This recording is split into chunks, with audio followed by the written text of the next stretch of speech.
A long time ago, Rua Hatu, god of the sea, gave Polynesia a wonderful treasure, gold and silver colored fish.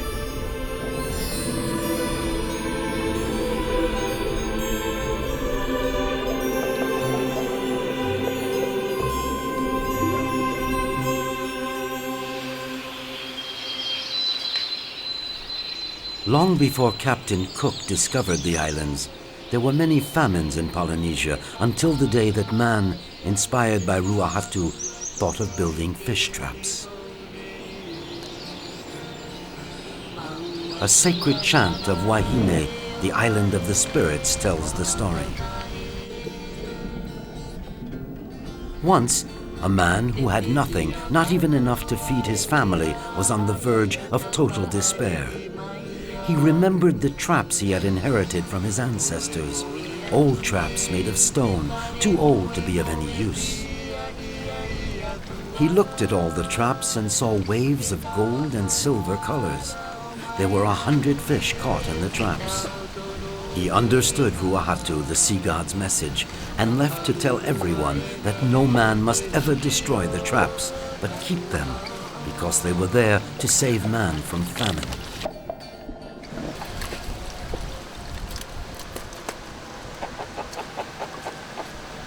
A vast storage house where anyone could help himself.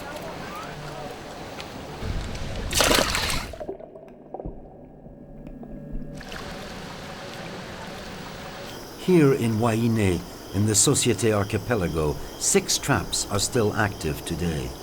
Only 3 families continue to use them.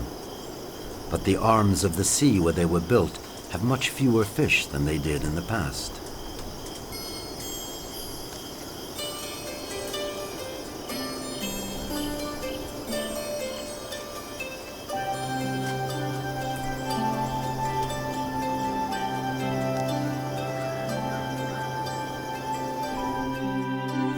The biggest fish traps in Polynesia are in Tuamotu, on the Tika Atoll in the Teiura Pass, also called the Manta Ray Pass.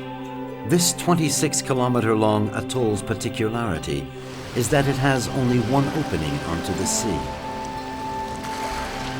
Today, wire netting has replaced the blocks of coral which once acted as barriers.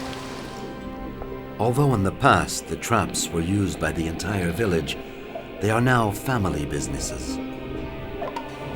The traps, or fish enclosures, house a multitude of different kinds of fish, and other things as well, since the Polynesians believe that the sea contains mysterious creatures and invisible spirits which haunt the ocean depths.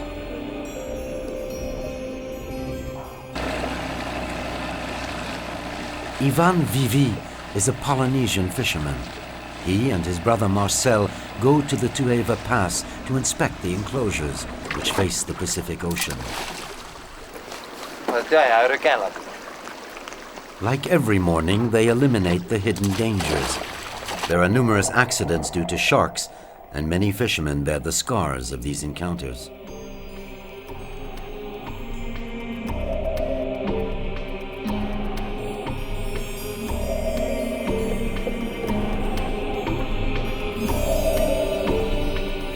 Before going into the trap, Ivan observes the shark from the outside for safety's sake. He still recalls the morning that he and his father, Teiura Natua, discovered 2 5-meter-long tiger sharks caught in the trap. It took a lot of courage for his father to enter the enclosure and kill them.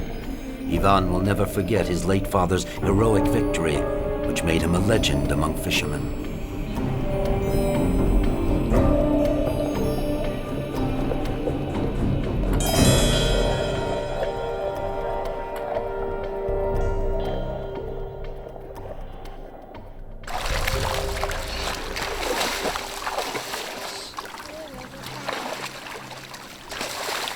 Ivan knows this type of small reef shark which is often found in the enclosures. This one has tough skin. Ivan will make it out, but with a new scar.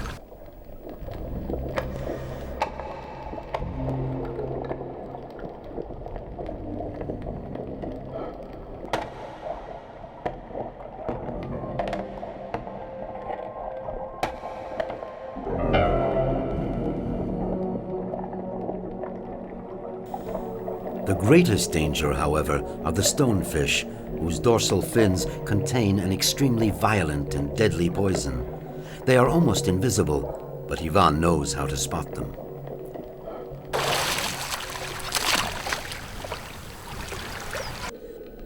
The design of the traps has hardly changed since they were first used. Two long V-shaped arms guide the fish into a first chamber, whose opening is fairly large and extends into a second chamber, which has a smaller opening. The size of the openings is a jealously guarded secret. The final room is the reserve, from where the men actually take the fish. After cleaning the enclosures, Ivan harpoons a tuna and a few surgeonfish for his team's breakfast.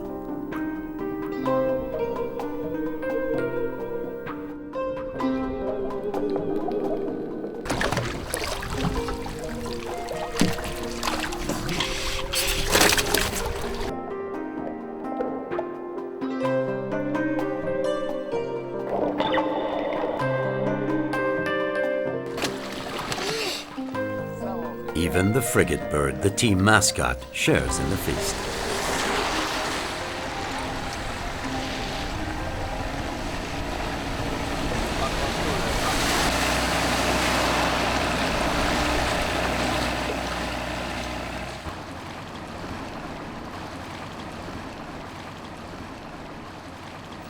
The fishermen's village of Vaimeho is at the edge of the Teiura Pass.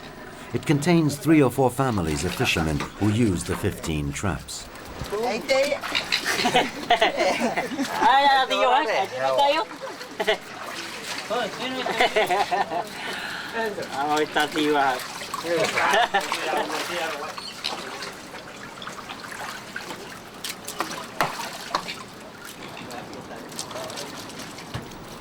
Today is Sunday. Ivan's wife and children, who live in the village of Teiura on the other side of the lagoon, have come for the weekend. While his wife prepares the fish for breakfast, Ivan cuts the small cords which are used to attach the fish so they can be sold in the market.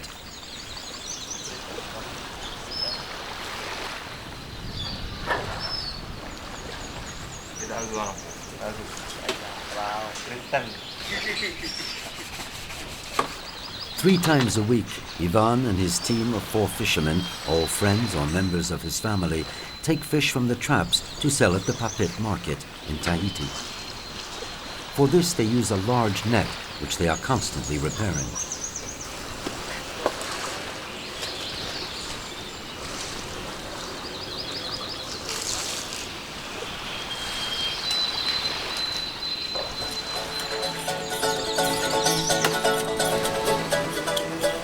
The men share the same passion for surfing.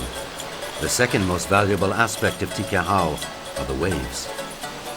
Each time he checks the traps in the morning, Ivan looks at the waves of the pass, and even if they're not very big, he still enjoys surfing them.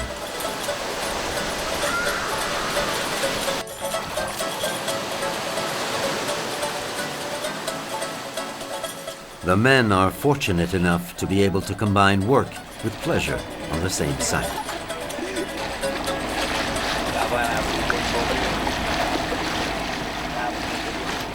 This morning, the fishermen are going to take the fish out of one of their 5 traps. Ivan has chosen this metal basket trap, more manageable than the big net because there's a heavy current in the pass today. While Ivan positions the basket, the others, who swim like fish themselves, beat the water to push the fish inside.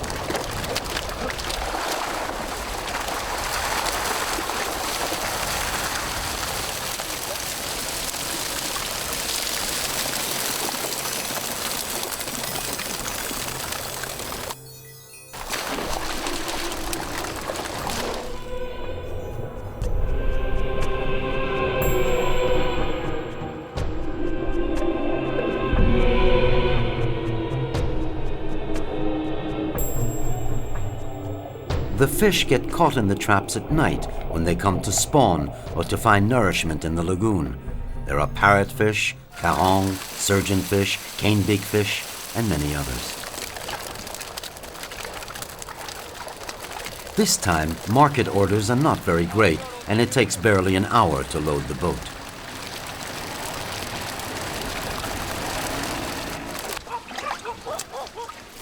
Back in the village, the men sort the fish and then string them together according to species. They call this making packets. Here, goods are counted not by kilogram, but by packets, a Polynesian unit of measure corresponding to a cluster of fish.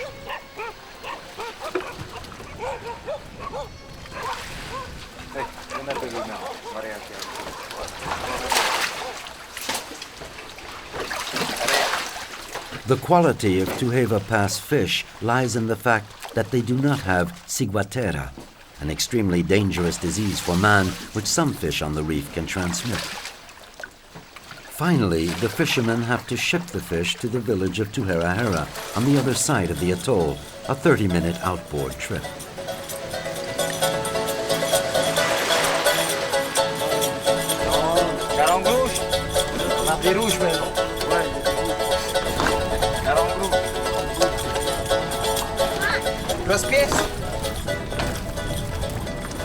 Ivan and his team take several hundred kilograms of fish out of the traps every week. This small industry provides for about 20 people, parents, wives, and children of fishermen.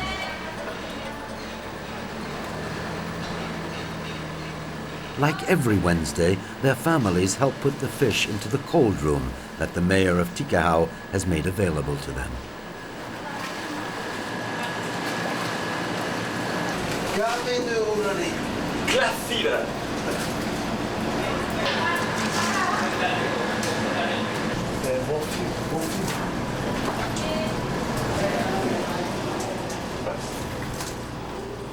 After a night in the cold room, the fish are flown to the Papit market in Tahiti.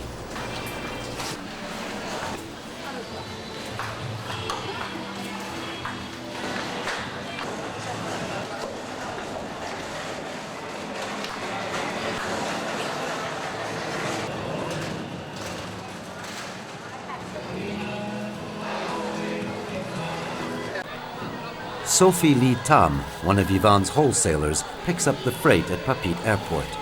She and her mother have one of the biggest stalls in the market.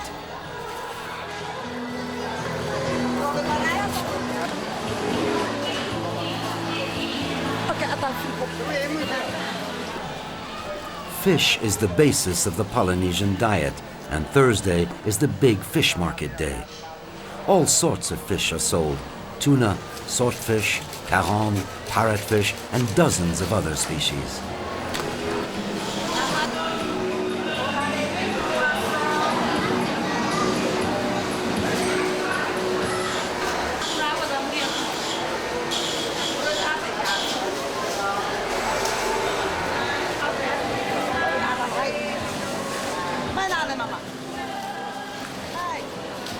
In Ivan's father's time, there wasn't much fresh fish in the Papit market.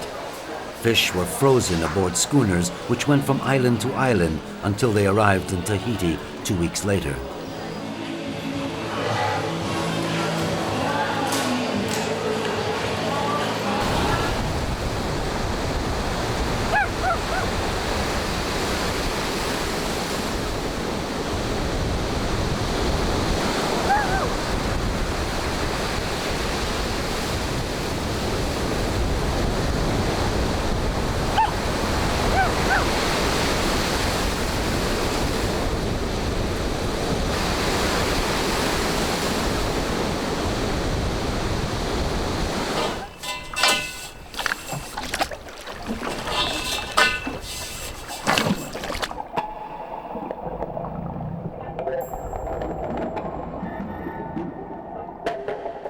Ivan's father, Teiura, passed down the secret of making fish traps to him. Traps used to be built with blocks of coral. It took several months of hard, exhausting work.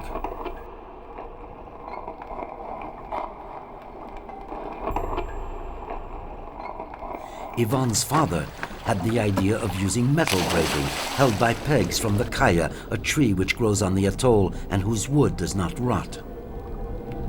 Ivan has improved on this technique and with his brother Marcel stretches the grating on tubes of galva, which are more resistant and easy to put up.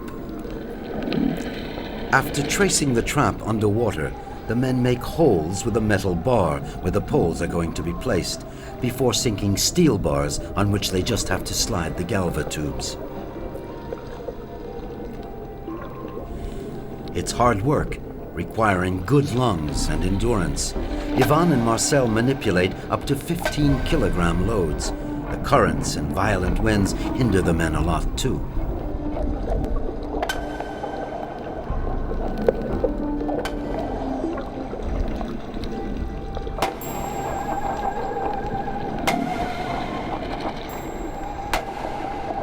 It takes the fishermen no more than a few days, weather permitting, to build a fish trap. The origins of the traps remain a mystery, but they can be found all over the world. It's believed that the first traps appeared during the Paleolithic era.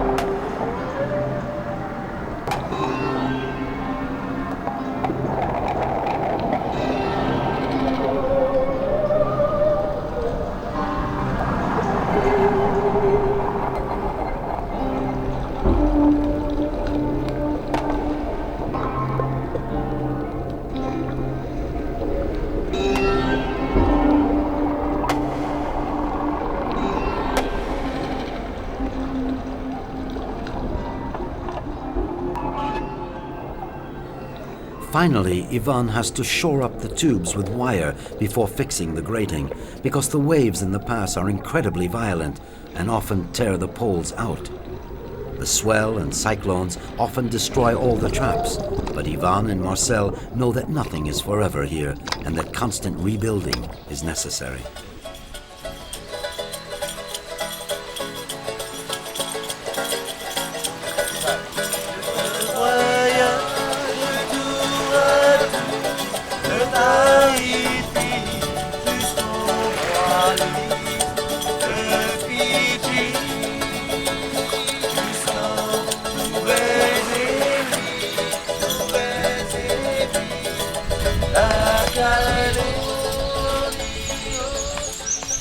Each new enclosure has its own made-to-measure net. Here, on this isolated little island at the edge of the pass, local products are used. Very light wood from pu'au trees are used to make the floaters, and lead from old batteries, the ballasts.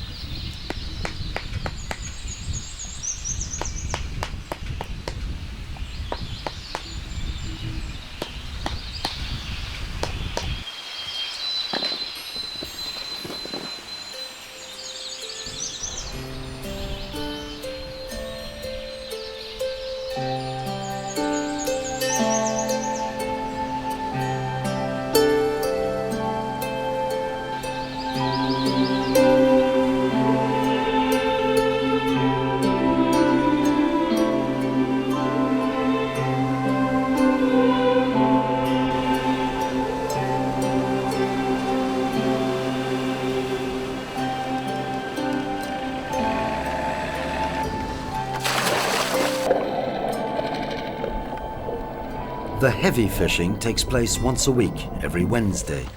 The Papit market wholesalers order more than a ton of fish from Ivan. The net is very effective when the current allows, since the men can catch hundreds of kilograms of fish in one go.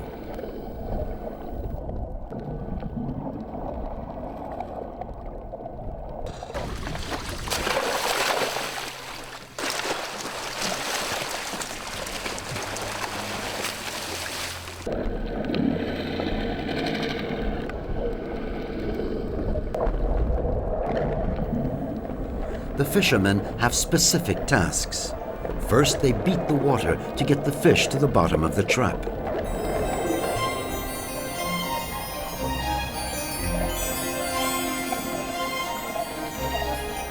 Then 2 men pull the net, designed for the dimensions of the trap, along the grating, while 2 others keep it at the bottom with long stakes.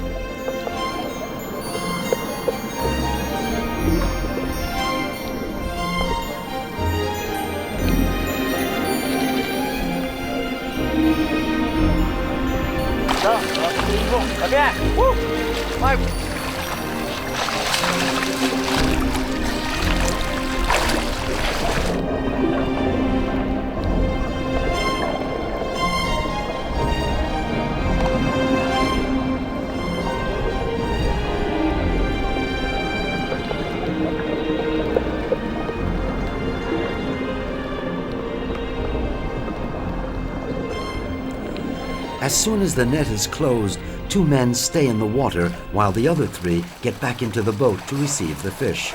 It's exhausting work, and it's repeated 4 times.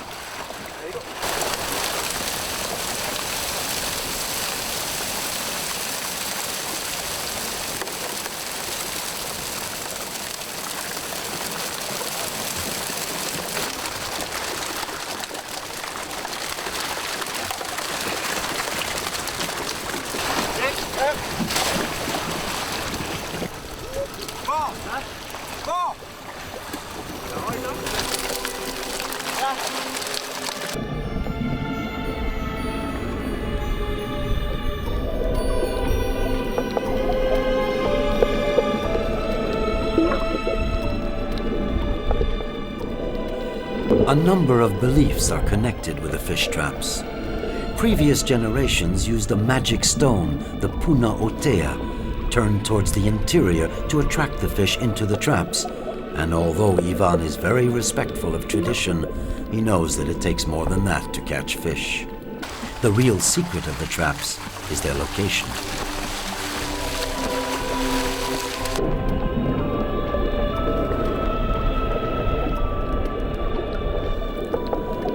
You have to know how to observe the movement of the fish in the pass, determine where they go through, and set the traps up in the right place. It took Ivan 10 years to learn this.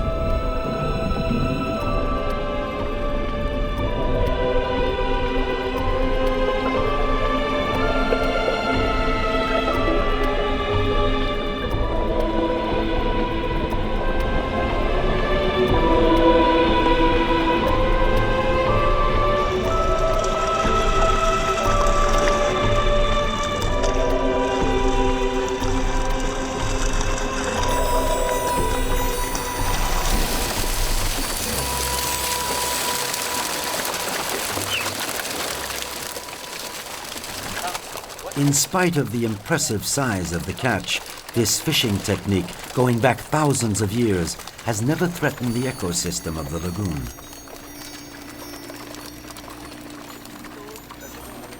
Before practicing his father's profession, Ivan was a carpenter in Papit.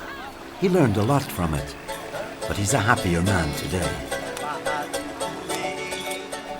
His life is devoted to his passion for surfing and a noble profession which took root in the heart of Polynesian history.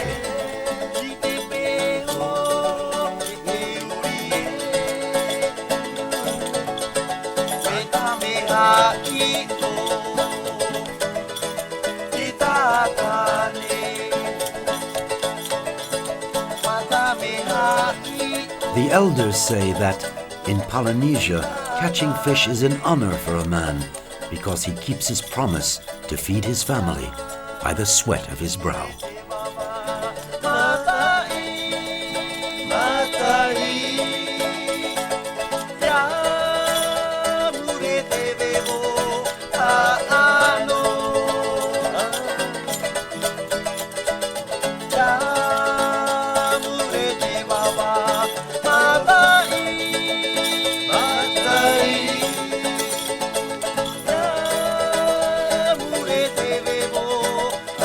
Ano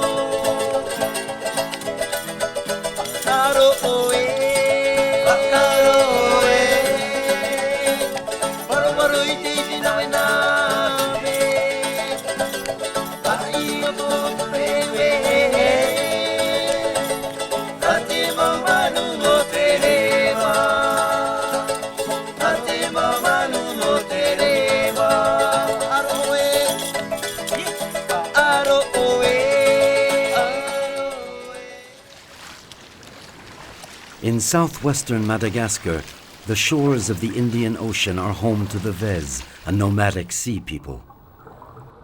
A Vez legend tells of a boatman who was dragged to the bottom of the abyss by a horrible beast. Just when he thought all was lost, a mysterious creature, the guitar shark, surged up in front of him and said, "Don't be afraid.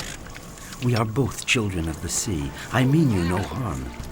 Only tell your brothers that they can fish for us, but they must not exterminate us." Then the shark carried the man to dry land.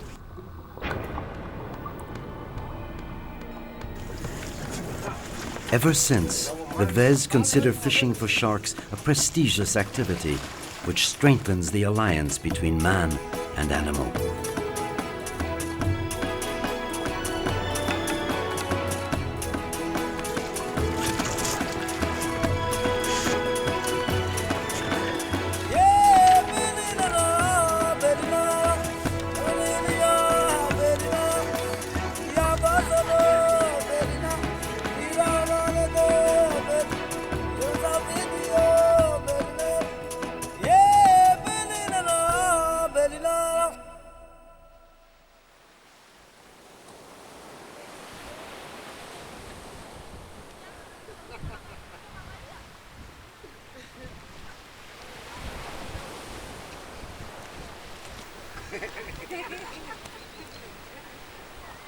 This wild coast, covered with immense white dunes, is Vez country. Jean-Louis is one of the coast's greatest shark fishermen. Several times a year, he leaves his village of Tiandam with his wife and his two boatmen, Led and Bada, to fish up north at Beangolo.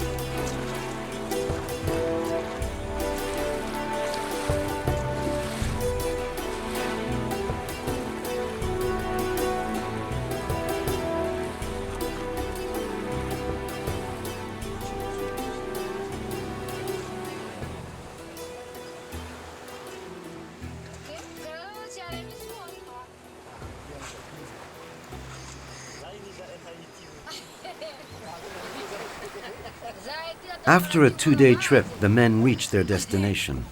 Beangolo is a fisherman's camp. The Vez chose this spot because it faces the Shark's Pass. A pass is an opening in the coral reef which lines the coast. It's the only spot for casting nets. Along with their pirogues, these shark nets are the Vez's most precious possession.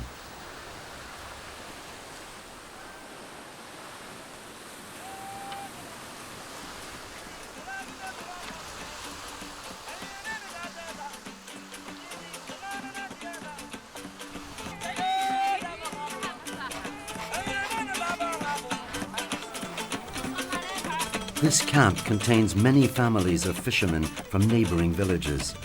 The huts of one family form a semicircle. In the center, the women prepare the meals.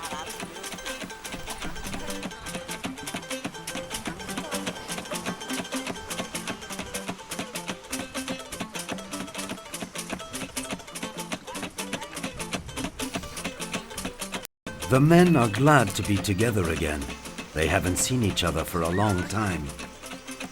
Everyone is getting ready to spend 2 long months together.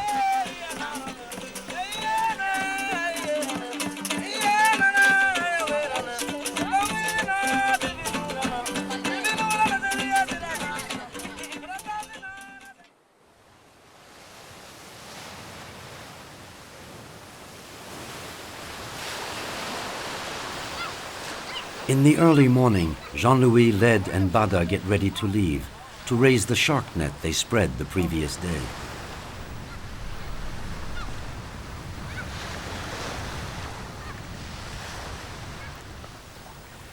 The Vez call their sail lai, which means escape. Centuries ago, setting sail often enabled them to preserve their freedom. They would flee the tribes from the center of the Big Island, who had invaded the coast to capture and enslave the Vez.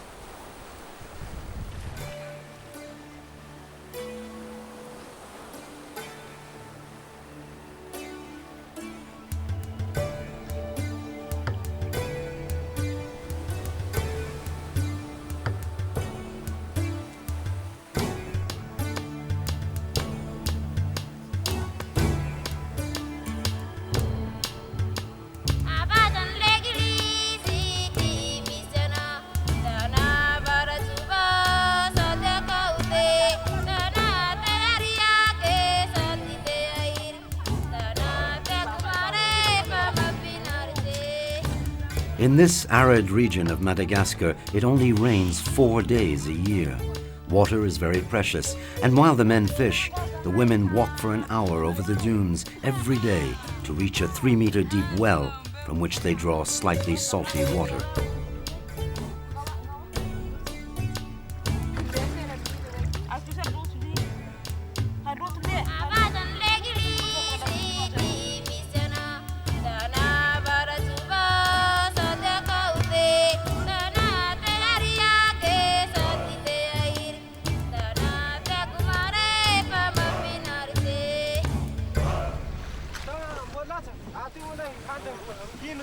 Raising the shark net requires great courage.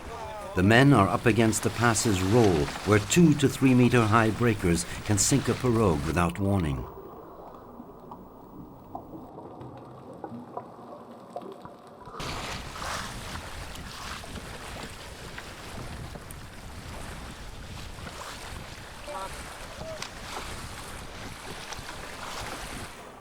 Sometimes fishermen lose their nets because of the powerful currents.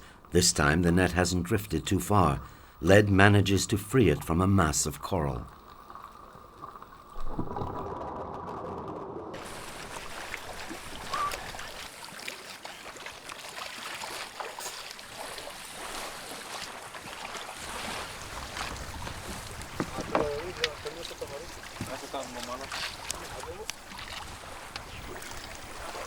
The net is empty, but the men refuse to give up. Fishing for sharks requires perseverance.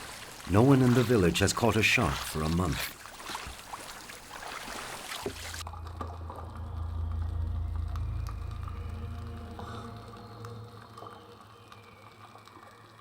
Without wasting any time, they will immediately spread their nets further on in the pass.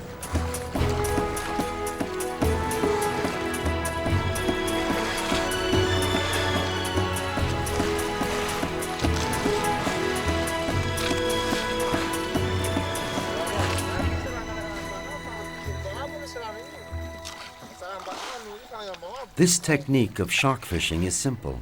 The Vez spread their nets, which are held down at the bottom by 2 heavy stones and kept afloat by 2 buoys. Fish attached to the mesh are used for bait.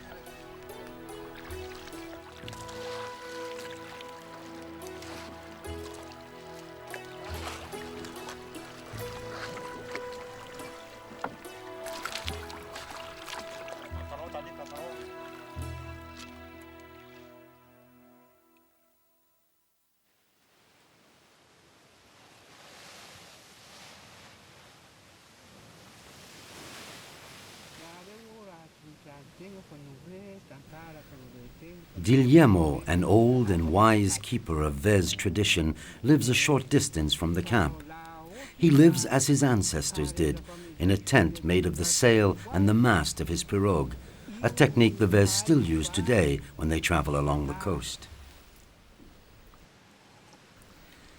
Jean-Louis has come to get Guillermo's advice.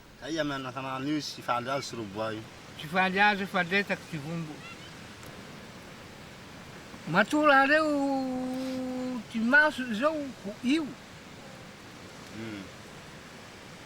Fasa tau kele sabu humbe Huahine.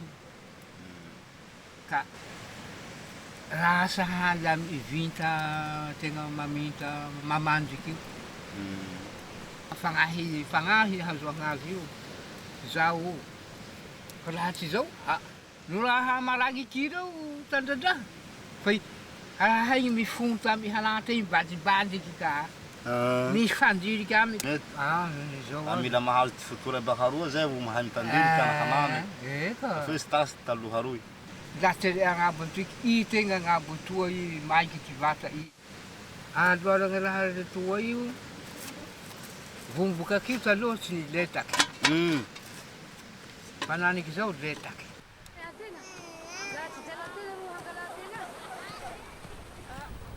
This morning, on the advice of Guillermo, Jean-Louis repairs his pirogue. Vez pirogues are fragile and only last 3 or 4 years. To caulk them, they heat up euphorbia resin, which they collect from the cypresses that grow behind the dunes.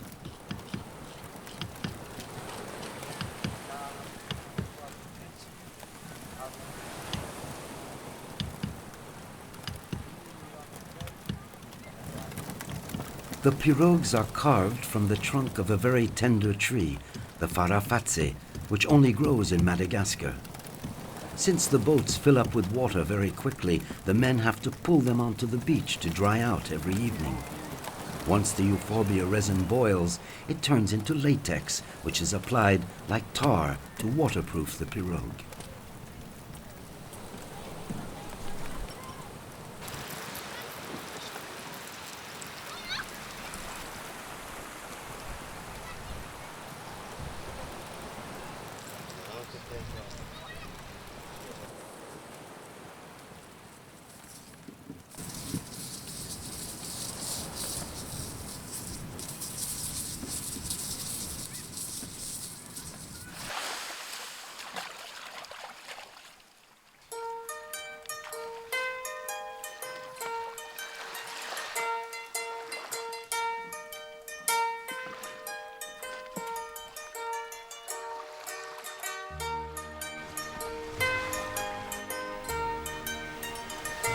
Vez means paddler.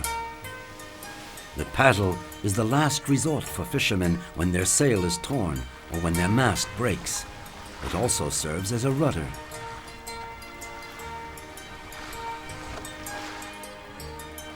Most of the time, fishermen row around the lagoon.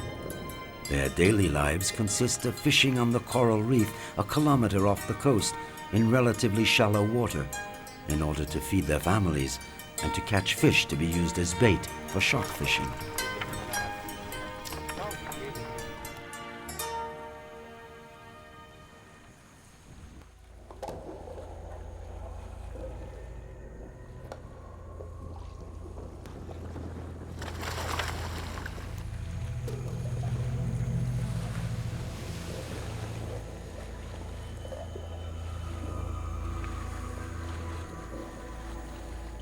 Bada spreads a small nylon net at the edge of the reef to catch small fish, while Jean-Louis beats the water to drive down the catch.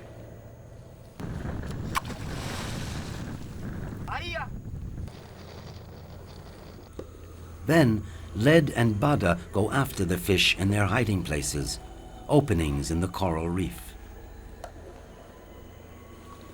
The men have a keen eye. They can spot fish when there seems to be none around.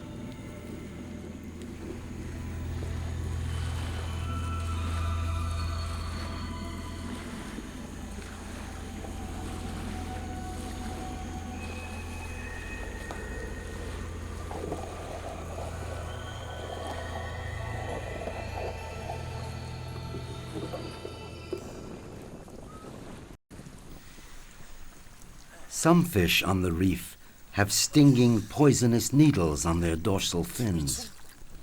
Jean-Louis handles them with great care.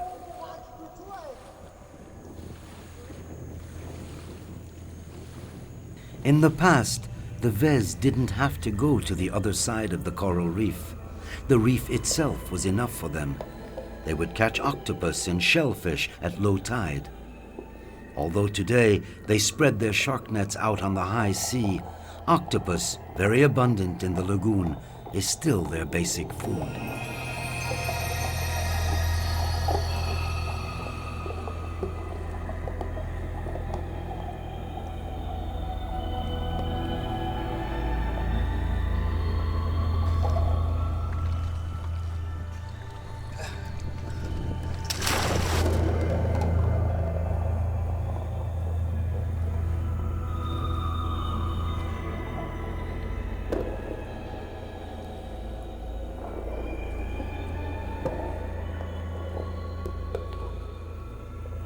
Although the Vez used the net fishing technique, a throwback to colonial days, traditional spearfishing is still the most effective.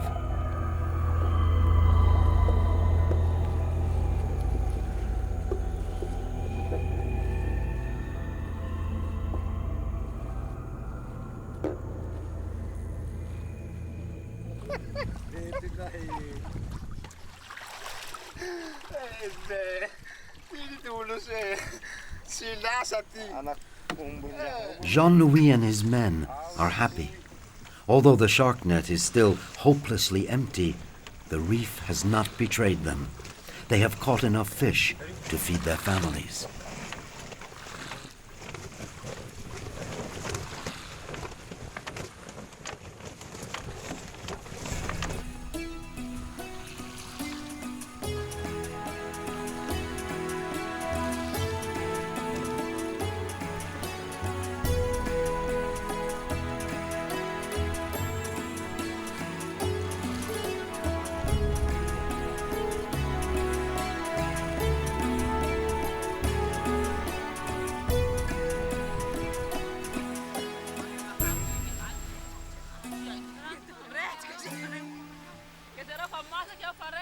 To preserve their catch, they dry the fish in the sun.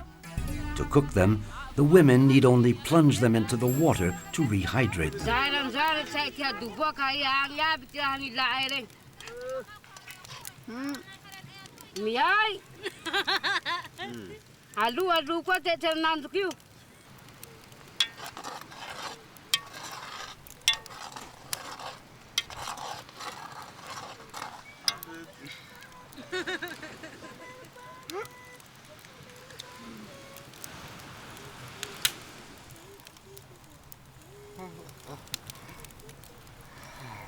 In spite of the dinner his wife has prepared, Jean-Louis is still worried about not having found any sharks.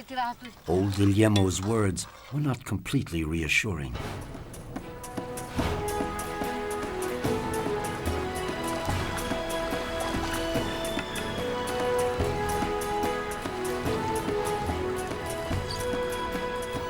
The south wind is blowing, the wind that blows to announce the death of a Vez. Time is running out. Soon the sea will be too rough. Only a few hours left to raise the nets in the pass.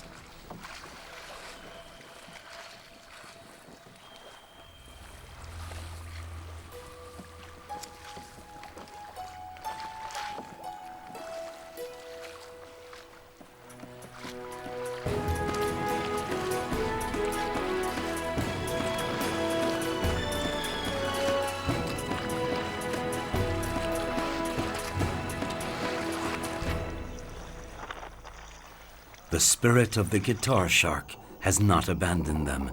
This time the catch is formidable.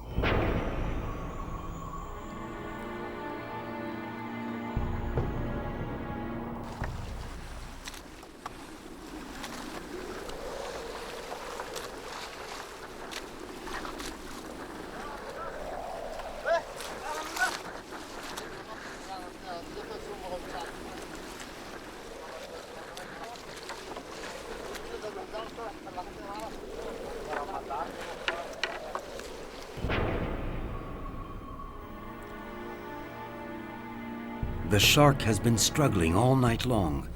He's completely tangled in the net.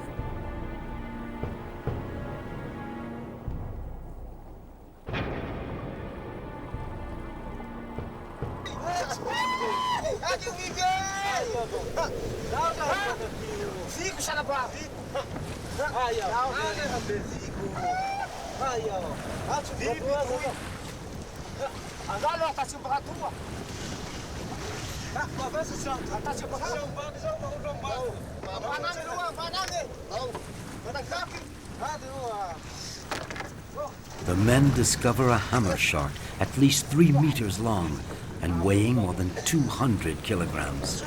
Lifting it into the pirogue is no mean feat.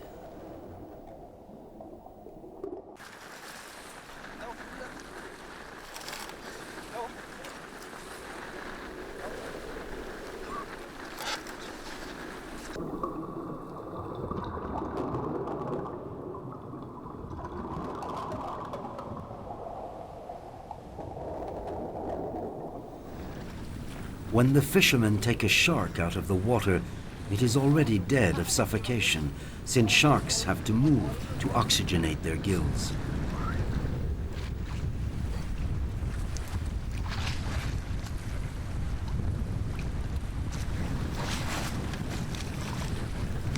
Today's catch was even more timely, since the storm predicted will immobilize the men for several days.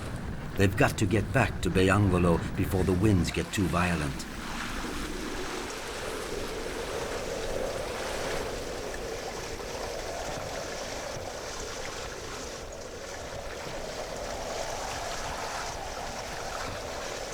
Jean-Louis and Bada fold their sails in the form of a bat to keep them from tearing and to prevent the mast from breaking.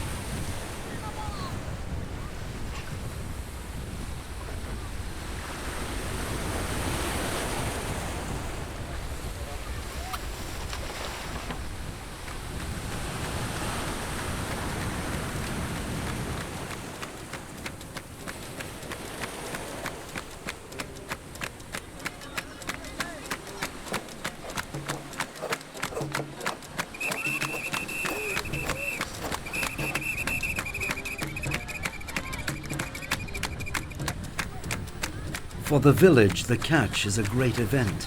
It's been months since the men have caught such a beast. They set the shark down in the center of the camp, where it can be shared by all the families.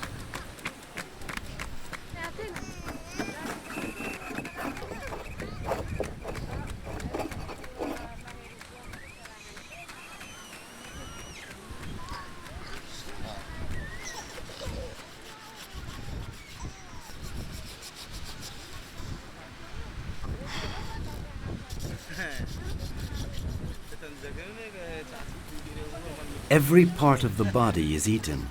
What is not consumed immediately will be salted to be eaten later.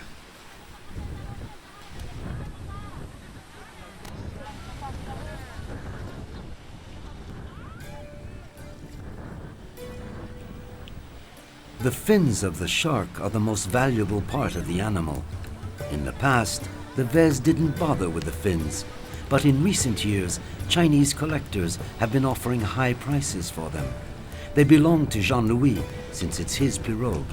He'll sell them in the city and buy a sail to replace the one he tore. A cotton sail, this symbol of freedom that the Vez call the wings of the sea.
In the heart of the big ocean live the souls of ancestors who have not left the world of man.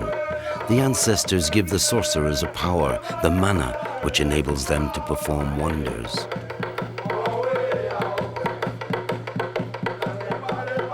It was wartime and the island was surrounded by enemy boats. Our ancestors were going to be massacred. The sorcerers of the island united all of their powers and dug up a breadfruit tree to make a boat, but they gave the boat the form of a shark. They all slid inside and the trunk came to life. The shark overturned the boats and devoured the invaders. Ambrim is the Black Island, an island of volcanoes and magic.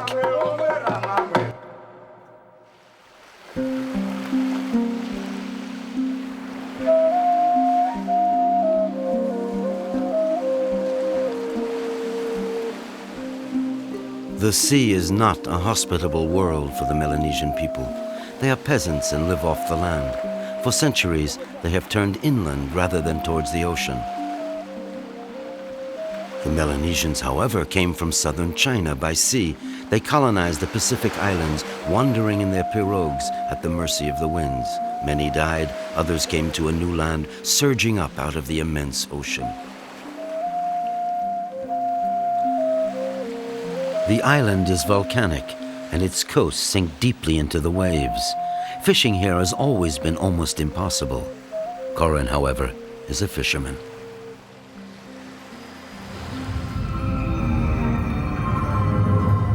The Vanuatu is in the Pacific Ocean between New Caledonia and the Fiji Islands. Ambrim is one of Vanuatu's 40 islands. Until 1980, the archipelago was called the New Hebrides. It became independent and took the name Vanuatu, meaning our country.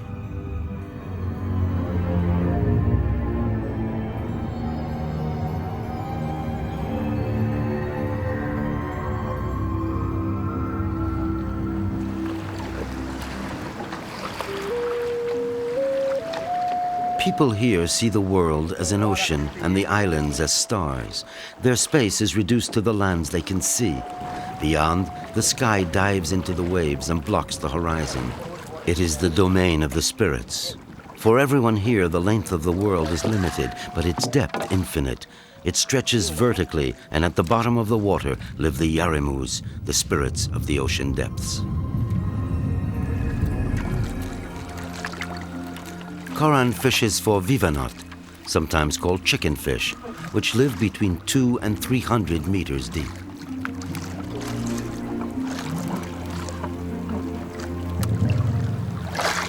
It's difficult to feel a fish biting when you're using 300 meters of tackle. At the slightest quiver, you have to bring up the line.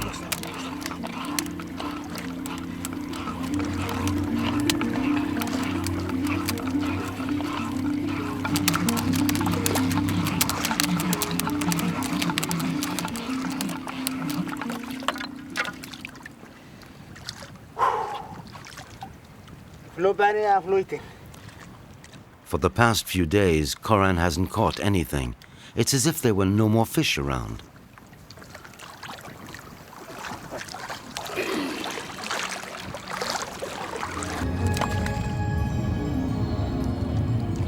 The use of reels is recent. The pirogue is traditional. By associating these two techniques, Coran can use a new resource which nobody else has used before. The reel, however, is not a common object, and Coran must use it to penetrate the unknown parts of the abyss. The spirits which haunt the bottom of the sea are dreaded, and for fear that they will hear you, their names are seldom mentioned. Only the sorcerers know how to talk to them.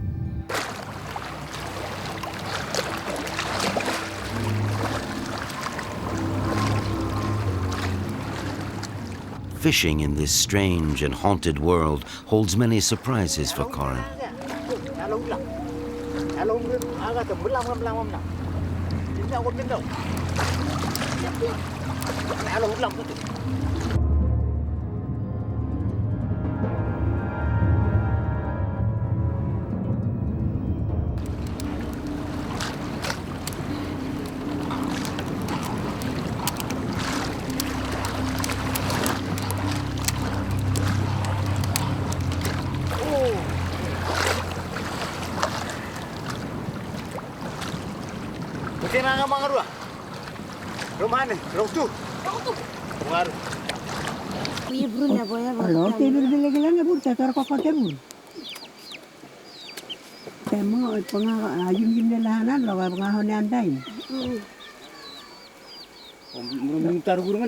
Here, Mother, look what I caught. They haven't been biting for days, and today I brought back just a head.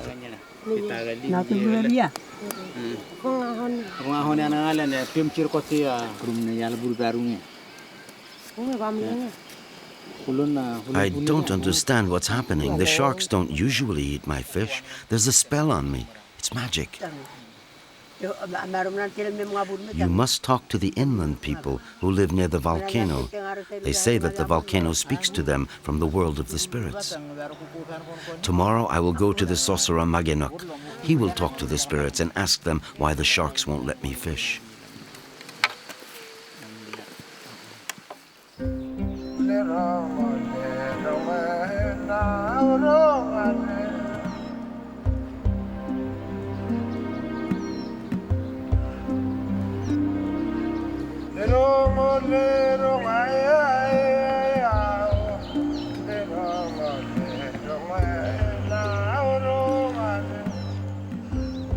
Magenok lives alone in the forest.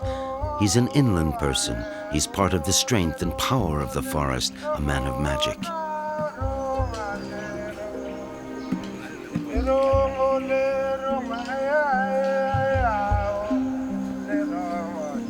The sorcerers of Ambrim are renowned throughout the archipelago. They are feared and respected. They belong to secret societies. Each sorcerer has a rank obtained during ritual ceremonies, which corresponds to the knowledge of sorcery he has acquired.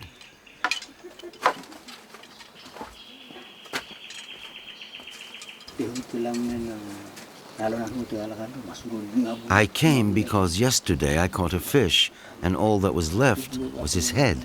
The sharks had eaten it, and for several days I haven't caught anything.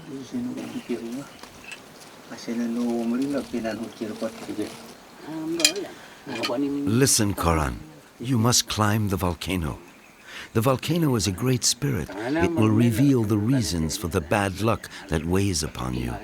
Fishing with a reel is not part of our customs. You have disturbed our ways. Once we are up there, looking into the volcano's mouth, I will speak to it. Don't be afraid, I will be there. I am the sorcerer of the volcano.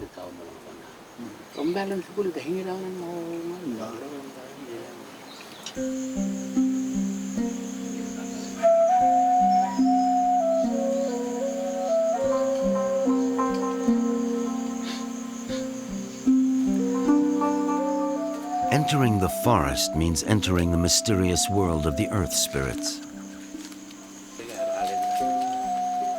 It's rare to venture here alone. Although there are no dangerous animals, there are little evil spirits with long hair and hooked nails.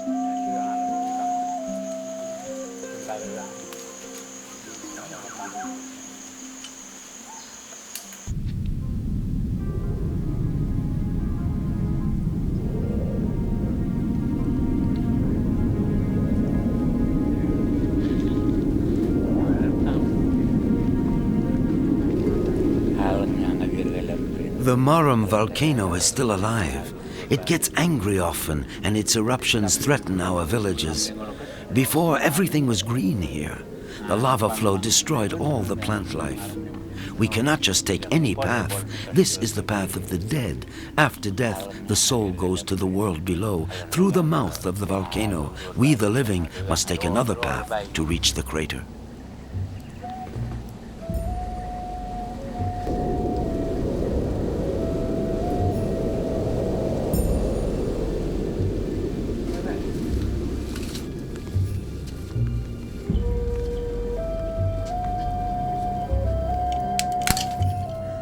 To show that we have not come to challenge the world of the dead and that we respect our ancestors, we will give the volcano a green branch as a sign of submission to the sacred force of nature, which is constantly reborn even after destruction by the volcano.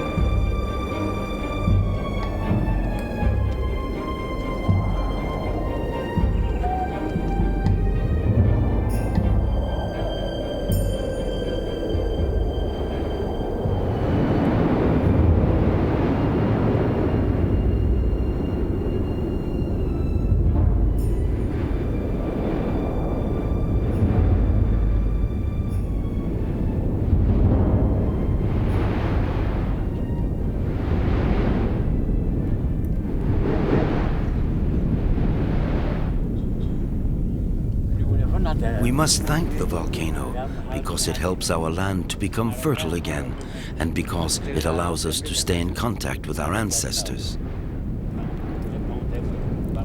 Volcano, give us an answer to Koran's problem. May my questions enter you, and if you would, Volcano, give me your answer.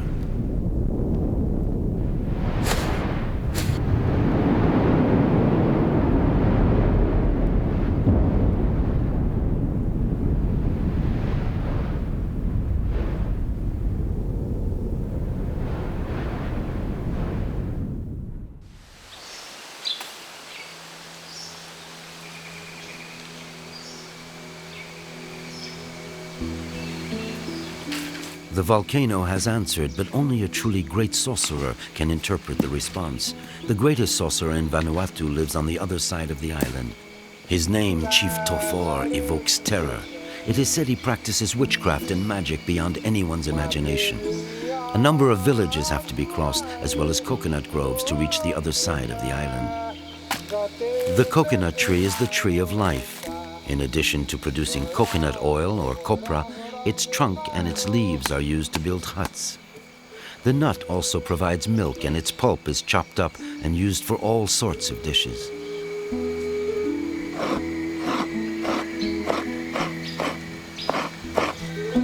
In everyday life, the huts are used only for sleeping and as shelter from the rain. The floors are free of grass to show that there are sure places, as opposed to the forest where wild vegetation is uncontrollable.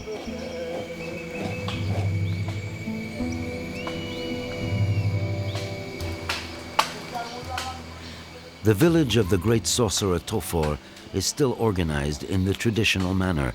As a society with rankings, power is not handed down from father to son.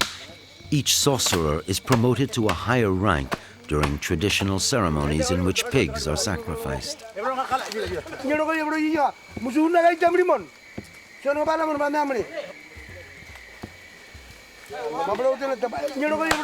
Today, all of the men are participating, just as their ancestors did, in an age-old tradition, making a monumental drum.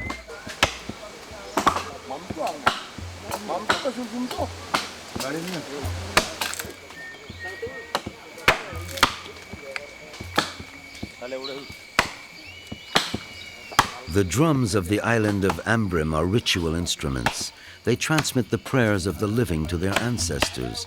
They intercede for the living with the spirits of the sky, the earth, and the sea.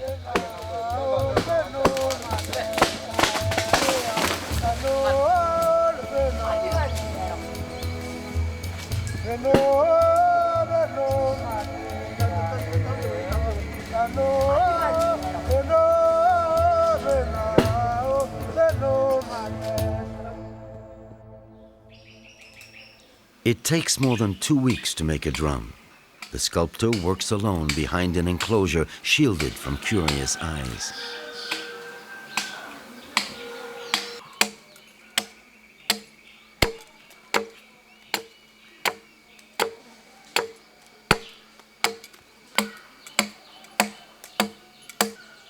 He wears his ceremonial costume, cock feathers, and around his neck a ritual pig's tooth reshaped into a circle, a sign that he is highly ranked in the village society.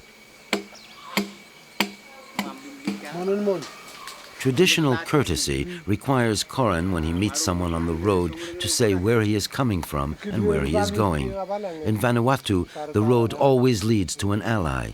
Just walking on it signifies that one is seeking someone's protection or help, since customarily the men never leave their village.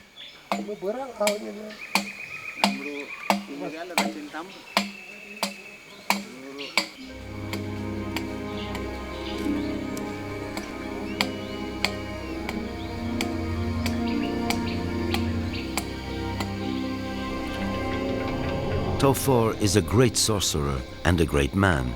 He is an exceptional personality because he is both the social and spiritual leader. He has the highest ranking of anyone throughout the archipelago.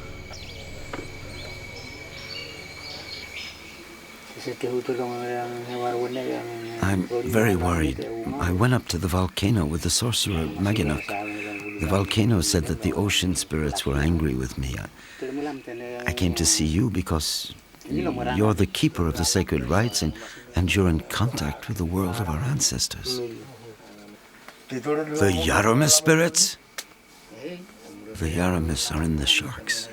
And the sharks prevent you from fishing. I don't know what to do. You've got to help me. Your fishing is not traditional, and the Yaramu spirits do not like that. With your reel, you spend every day in their space. The resources of the ocean are limited, and you must respect these limits.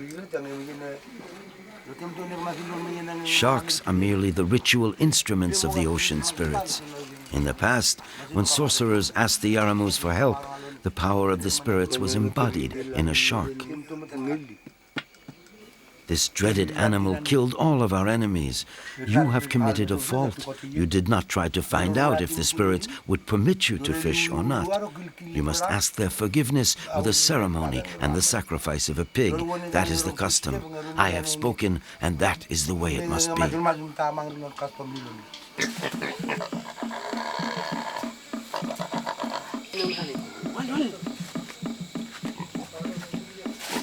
In Vanuatu, traditional transactions are paid for with pigs.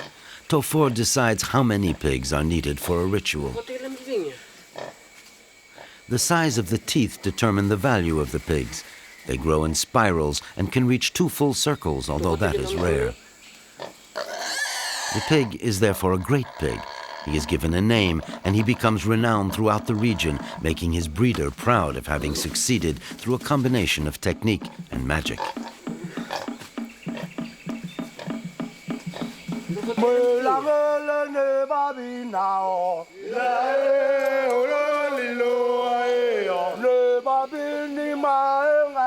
During the ceremony, a new drum will be placed on the nakamal, the space where the men meet and eat together.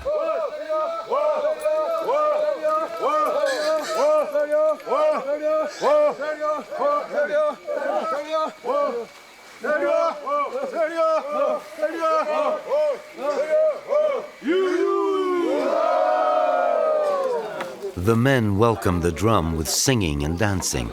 This new drum will be sanctified by Tofor and will take its place among the others.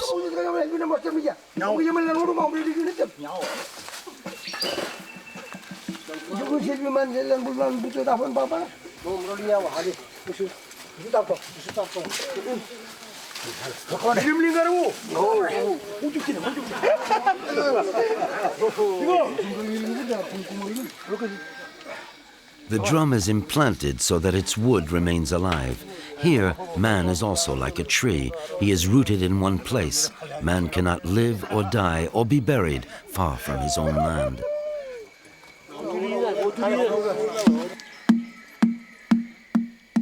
The first beats of a sacred drum go directly to the ancestors. They carry man's wishes, those of Korin and the others who came to see Tofor.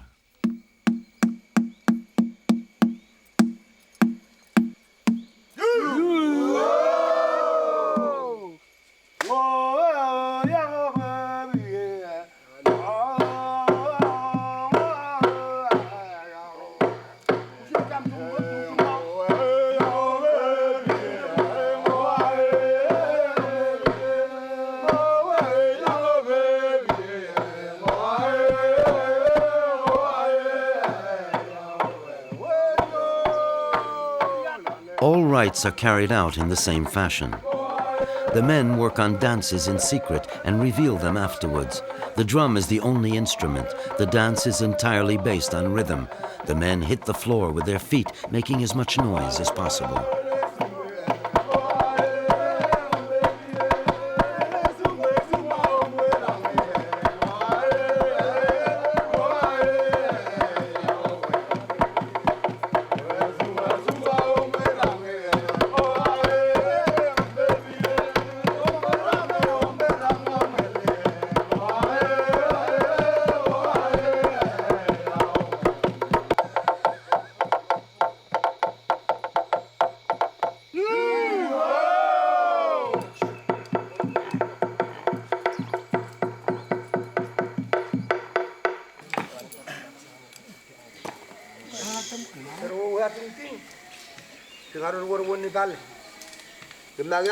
Coran, the sacrificed pig and the drum have carried your request to the ancestors. They will intervene with the Yarama spirits. The drum on the Nakamal is the living proof of your desire to be able to fish in the water around our island.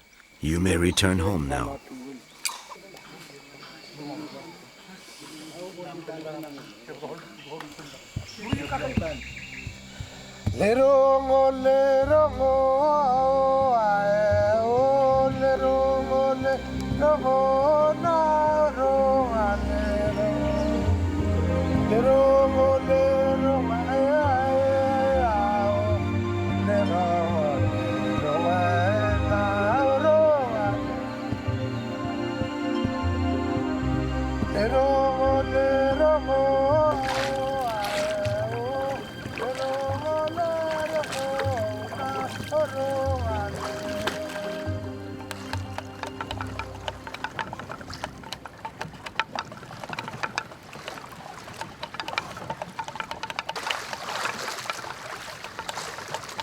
When this volcanic island emerged from the water, it was barren.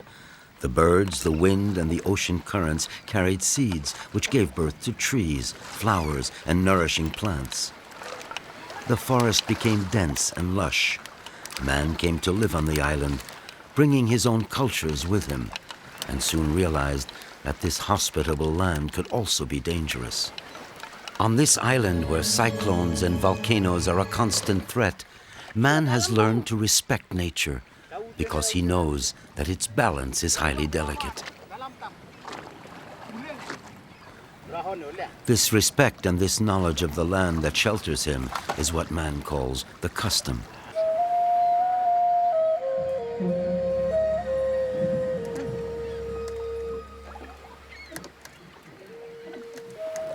A story has been born, Coran's story. It will become a legend. We will remember his miraculous fishing for a long time to come. The sorcerer's power, the mana, gives man the ability to reconcile himself with the land and the spirits who live on it.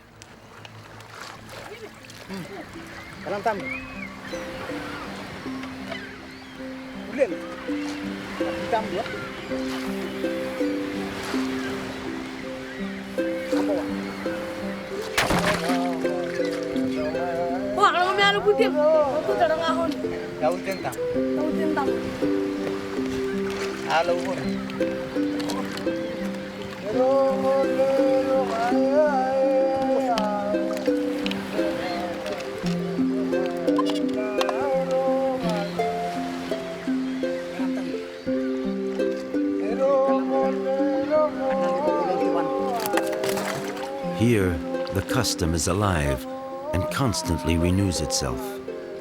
The custom was there in the beginning, and it will always be there. It can never die.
In the heart of the Kimberley, in one of the most beautiful and wildest regions of Australia, lives Ombi, a young Aborigine from the Kija tribe.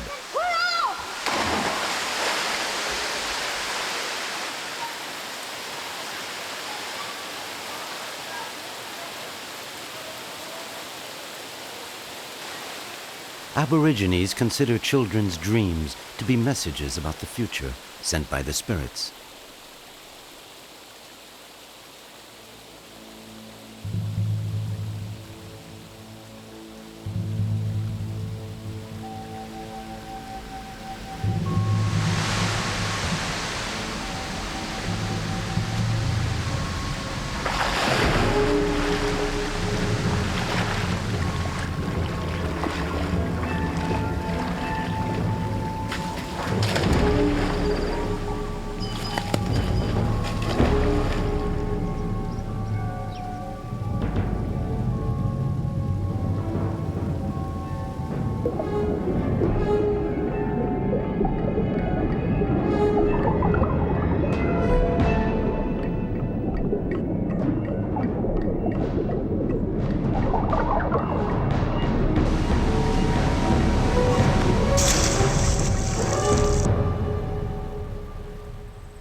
Hey, Jerry. Yeah. I had a bad dream. Huh? Yeah. Well, you come here, I'll tell you all about it. Old Jerry captures and interprets dreams for the tribe. He is going to help the youngster to understand his dream. Ombi is 13, the age of initiation. He must accomplish a series of tasks which will establish his position within the clan. The dream determines the direction of his initiation. Jerry explains its significance by recounting the legend of Juwudu.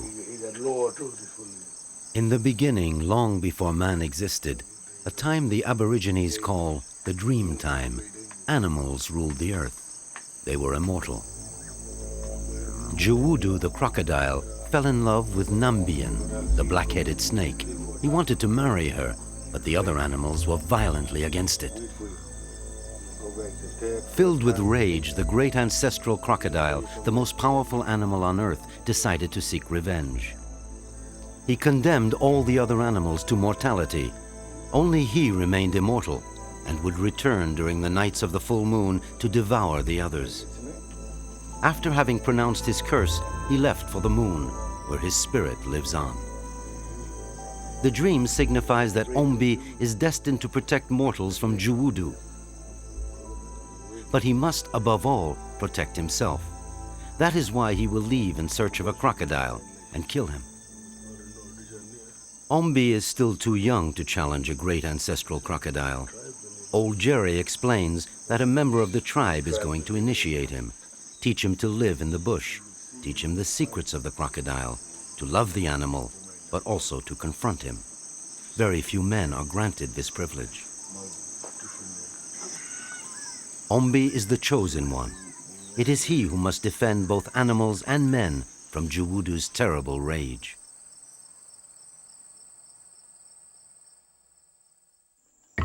Noel, the initiator, and Ombi leave from Wagaban.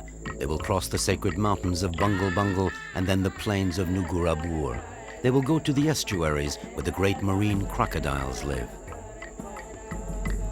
They will follow an itinerary sacred to the Kijas, the trail Juwudu, the great ancestral crocodile, followed as he left the interior of Australia and slowly headed for the sea, chewing up the earth on his way.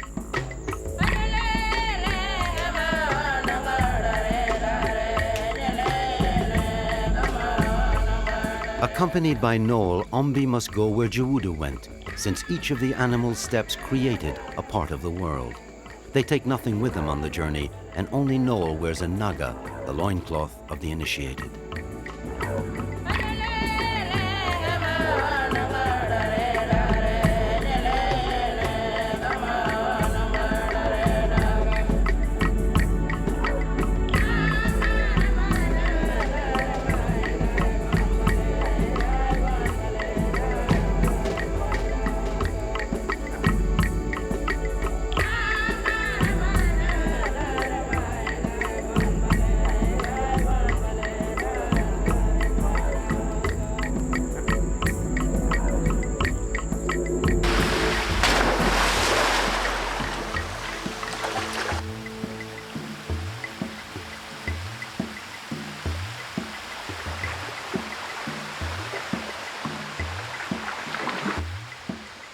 The Kimberley, the land of the Kijas in the northwest of the Australian continent, is still almost deserted, since in spite of its great beauty, living conditions are extremely difficult. Beyond this immense plain with its thousands of birds are crocodile swamps, a universe filled with mystery for the young boy. You been there, the big river? No. They come from Territory, in Timber Creek? Yeah. Well, that's the Victoria River, and come back that side again. Noel draws protective symbols on Ombi's body with white clay called oka, which is sacred to the Aborigines. This precious earth is gathered by the women at the surface of the dried lakes.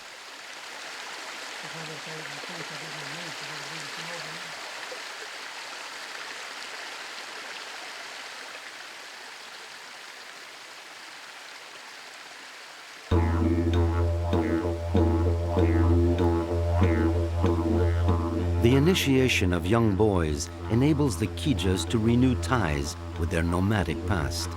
Like all Aborigines, the Kijas eat only what they hunt and gather. Every morning during this long journey, Noel and Ombi pray that they will find animals and plants on their path. Thus, there will be no shortage of food. The universe always answers their silent request.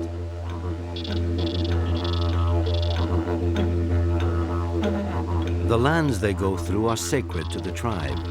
Ombi must learn to know and respect them, since this is where the spirit of every Kija returns after his death.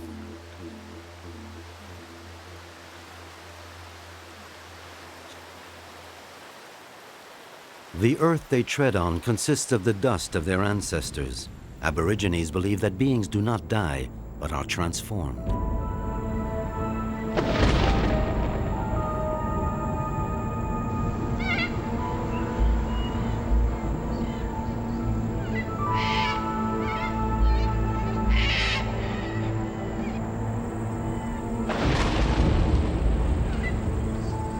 At the entrance to this plain, Ombi discovers the heritage of the Aborigines, a 50,000-year history. When the earth was still flat, an immense canopy floated in the sky. A bright heavenly body resembling a comet fell from the firmament. The earth was enveloped in darkness. The terrified birds gathered together by the thousands. From this night came the people of the initiated, Ombi's people.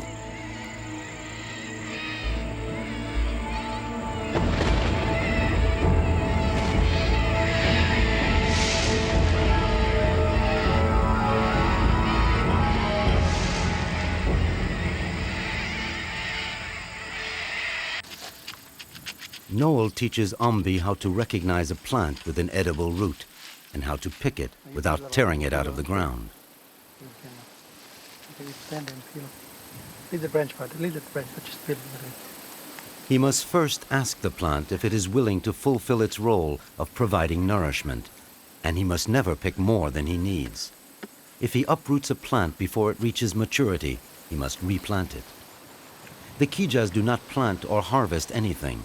They search the bush, knowing that every day they will find what they need to nourish themselves.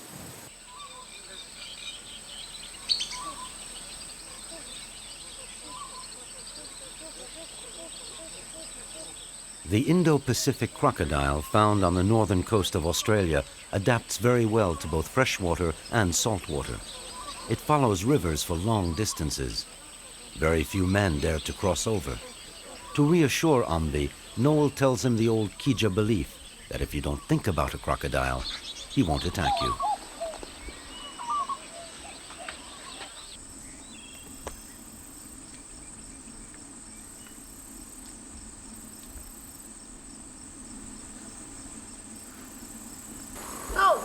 Oi, Come here. where'd you from? This tree? Yeah. Well, this tree, this is the tree.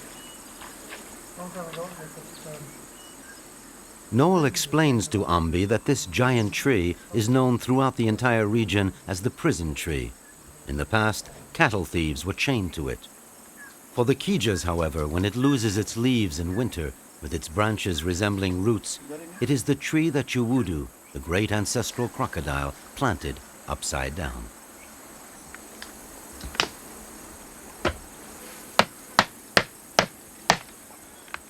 The fruit of the tree is very precious. One nut is enough for an entire day.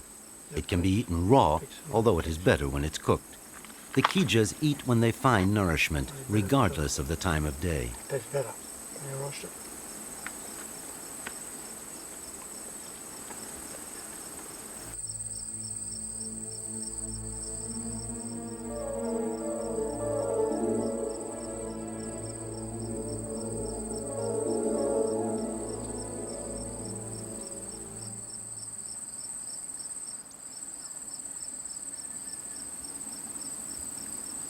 Hey, Terence, look.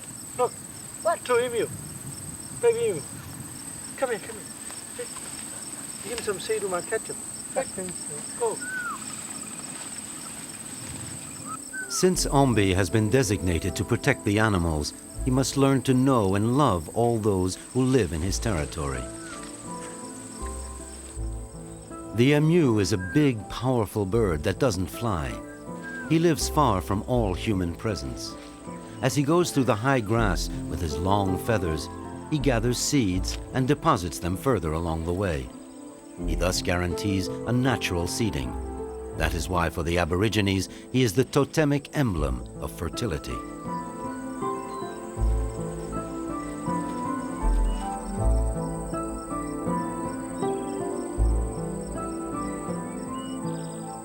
For these young emus, this is probably their first contact with man.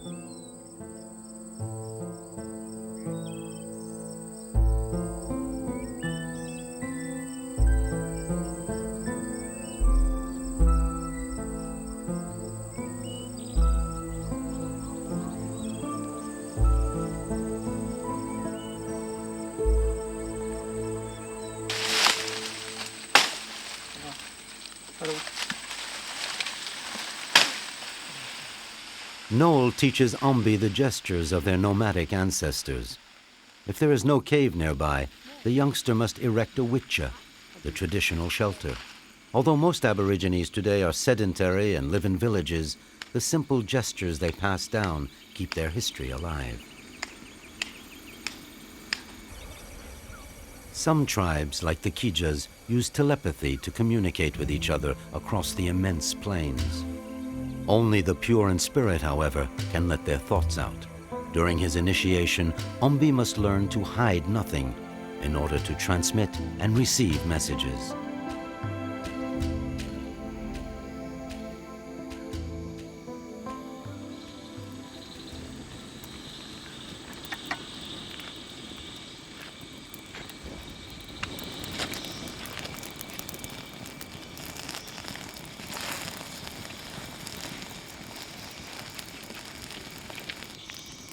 The hunt has been a success. Ombi has proven his ability, and thanks to Noel's advice, he has killed his first varanus, a large lizard. Now it's time to eat the best part, the tail.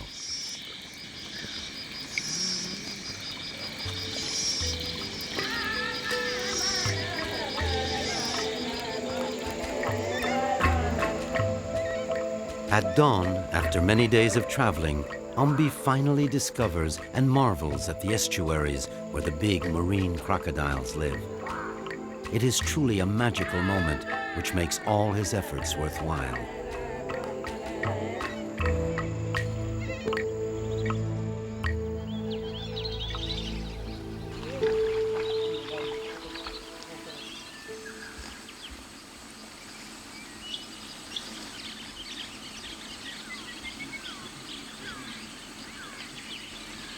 Noel has just found a crocodile nest.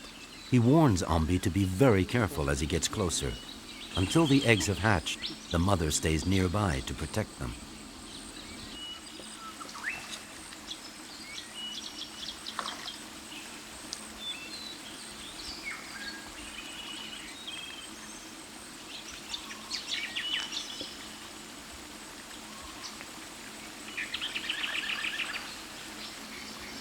This nest mound must be empty.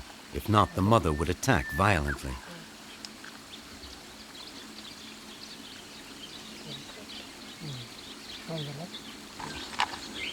I got one. You want? Noel discovers one abandoned baby. The newborns sometimes remain imprisoned underneath because they are too weak to leave the nest.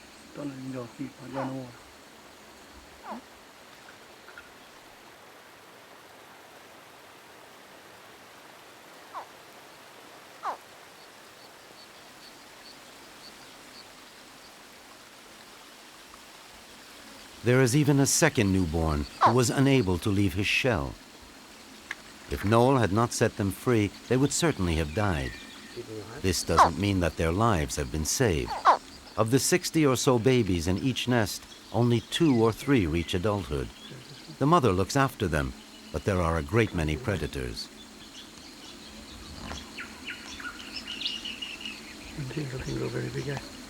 Still, the longevity of the species, 200 million years, proves how well it can adapt. This is perhaps why the Kijas think the crocodile is immortal.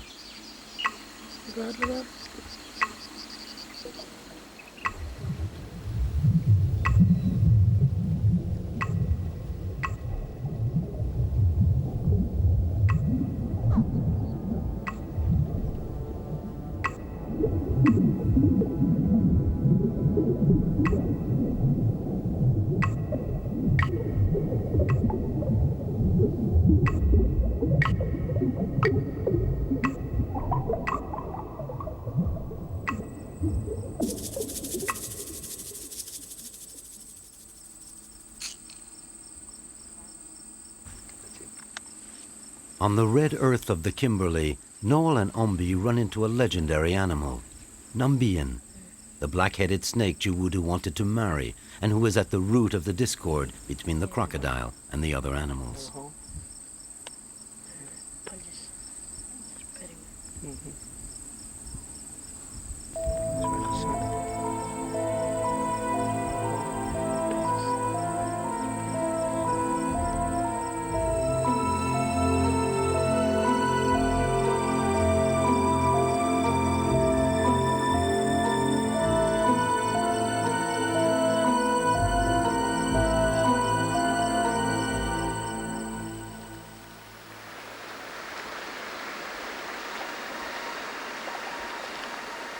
Noel has spotted a crocodile. He signals to Ombi to keep his distance.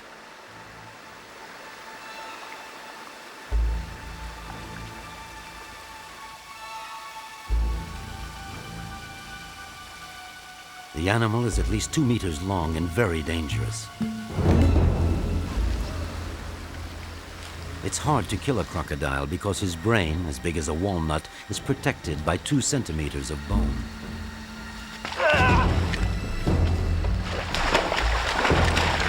This is why Noel holds him under the water until he drowns. The combat can go on for several hours.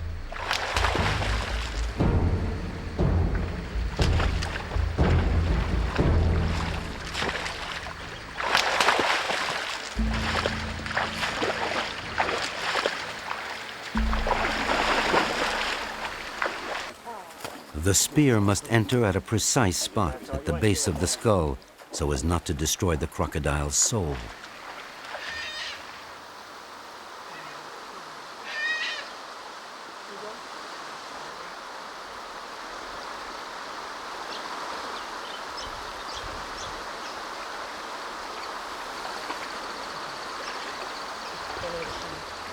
Noel has explained to Ombi that it's not wrong to kill a crocodile, since for the Kijas, life is an endless cycle.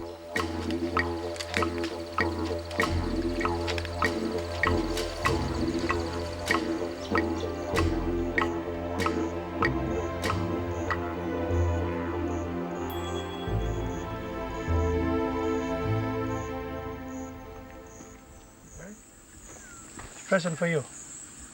Okay, for your man, it's your present spear. Okay, that's for you, you look after it, treasure it. This one, your hunting spear. You go kill a croc. You know why I killed that other croc? Yeah. You go tomorrow, kill a croc, you bring him back to me. Yeah. Okay?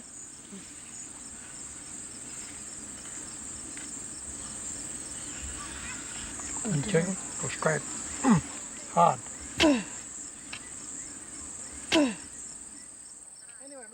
The dead crocodile must be shared with all the Kijas. The women make certain the preparations follow the tribal tradition. You don't know traditionally. Yeah,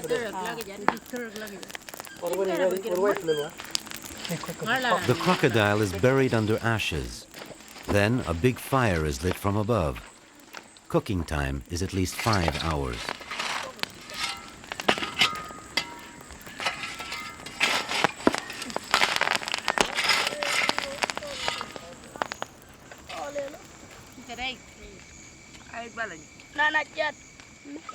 The animal is cut up according to a specific ritual in order to free his immortal soul, which will return to the moon, where perhaps one of the baby crocodiles Ambi and Noel saved is waiting.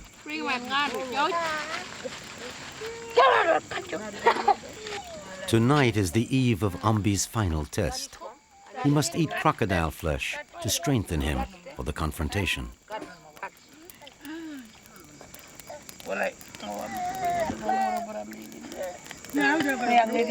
More than just a meal, this sharing symbolizes the tribe's unity.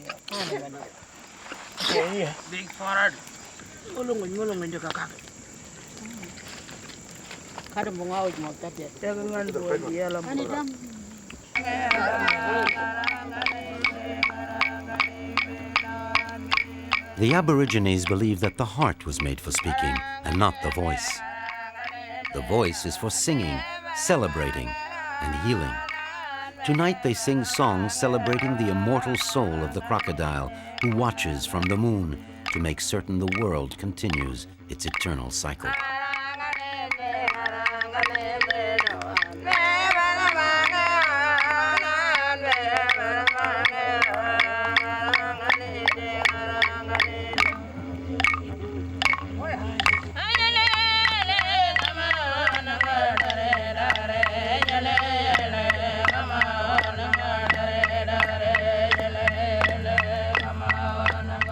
Noel has shown Ambi how to kill a crocodile, but without the dance of Juwudu, which the women show him, Ambi would not be able to go and hunt alone.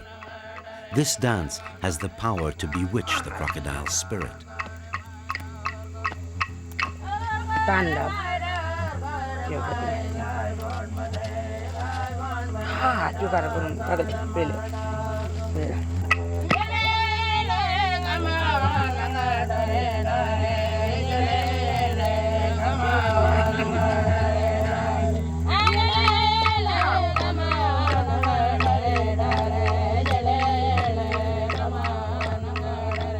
Tomorrow, Ambi must begin the same journey alone that he made with Noel, retracing Juwudu's steps.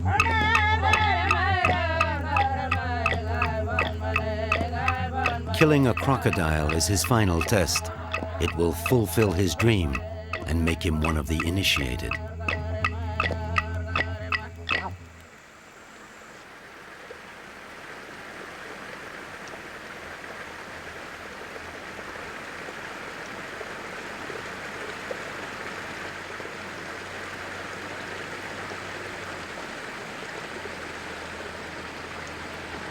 The spirits of the children, scattered like seeds by the dream, will give birth to a name and a song that will enrich the earth's memory. If Ambi is victorious, according to tradition, he must choose a new name for himself.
Ombi has succeeded.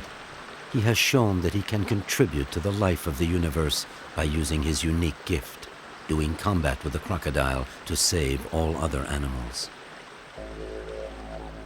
The earth will nourish and strengthen him, but he must never stray far from it. If he does, it will cut him off from his tribe and from the dream time.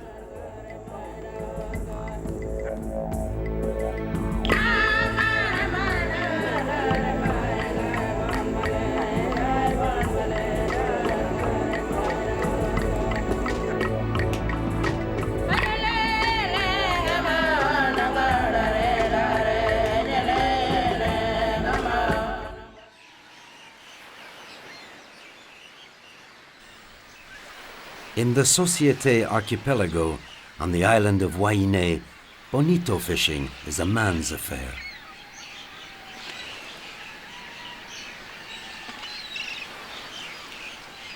Every day of the year, even before the sun rises over the port, the bonito boats get ready to leave for the open sea.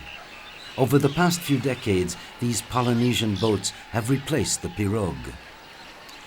It's time for the Teiura brothers, the best bonito fishermen in Polynesia, to begin their day.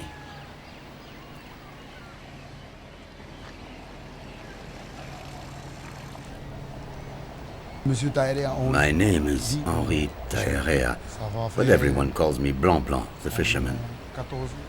I've been fishing for bonito for about 14 years. My father taught me how. My day usually begins at 3 a.m. when we take to the pass.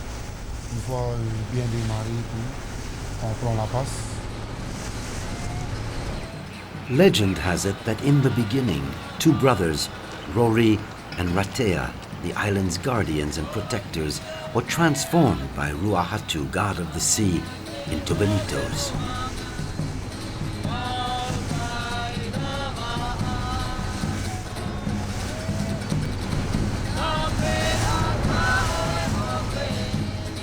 It all began when the two brothers, on their way back from fishing, decided to grill their fish on the beach.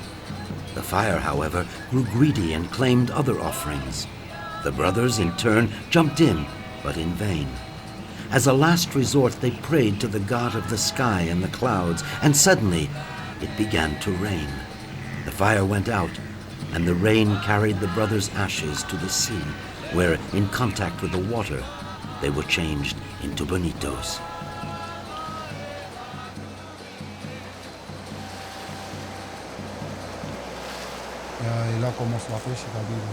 Fishing begins by observing the birds.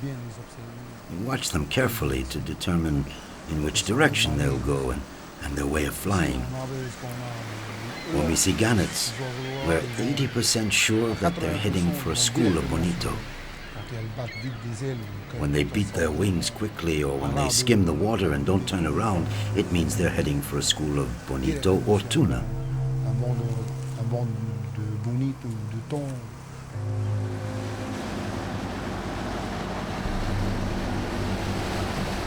The birds, like the bonito, feed on small fish or shrimp that live on the water's surface. They point the way for the two brothers to the schools of fish. Henri speeds up so as not to lose them.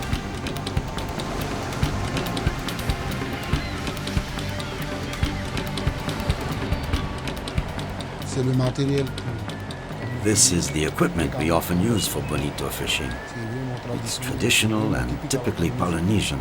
To make a fishing nacre like this one, you need a stiff steel wire and a nacre that I prepare myself. The nacre is round when it comes out of the water. I trim it and tie it on.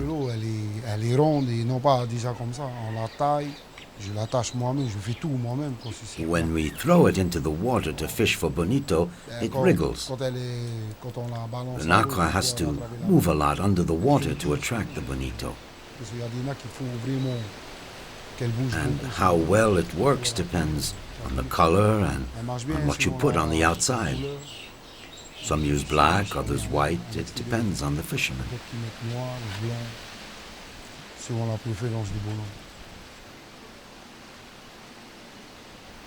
The nacre is carved to look like a man's body, with arms as long as the body and a rounded torso, since to catch bonito, who have always been considered to be feminine, they must first be seduced. The value of a nacre is determined by its color and its longevity. Blanc Blanc inherited several from his father. As an experienced fisherman, however, he has made others, since according to their color, some are more effective on rainy days and others only at sunrise. As soon as the boat reaches the school of fish, Henri and Warren go into action, using the same gestures as their ancestors did. By experience, the boat is positioned in the rear, facing the school. According to legend, the fish, guided by a leader, move in the same direction as the wind. They feed themselves by jumping on prey swimming on the surface. The nacre lures are skillfully guided to the top of the water, attracting the bonito like magnets. When the bonito hunts, it goes either to this side or to the other. When it bites, we strike it and raise it up. Once on its way towards the boat, we slacken the line so that it detaches itself, and we don't have to detach it once it's on the boat. It also prevents the nacre from breaking when it falls on the deck.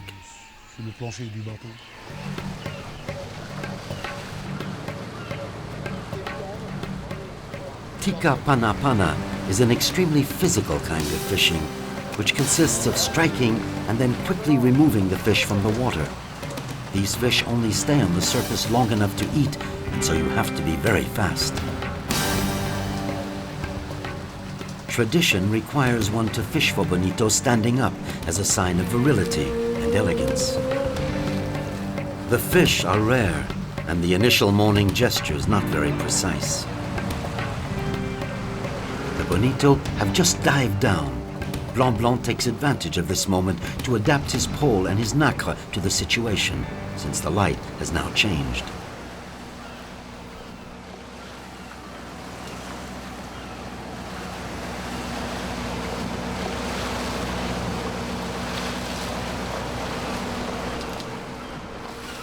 Judging by the flight of the gannets, the two brothers know that this morning the birds will lead them to a school of kote-kote, small bonito weighing about 15 kilograms.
From the beginnings of bonito fishing, the men have always found bamboo poles to be the most effective.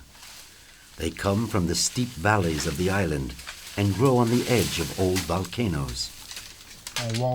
We gather bamboo 2-3 times a year. We use it because it's light, it's rigid, and still it's supple. Good quality bamboo can last a year. Others only last 3 to 6 months.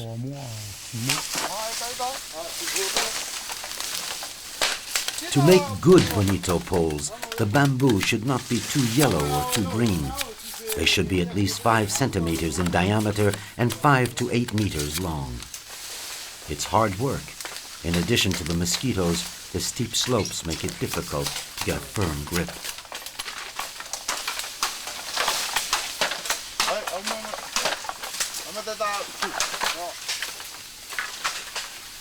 The pole's length is checked using one's arms, making it possible to immediately eliminate the excess, since afterwards they have to be carried.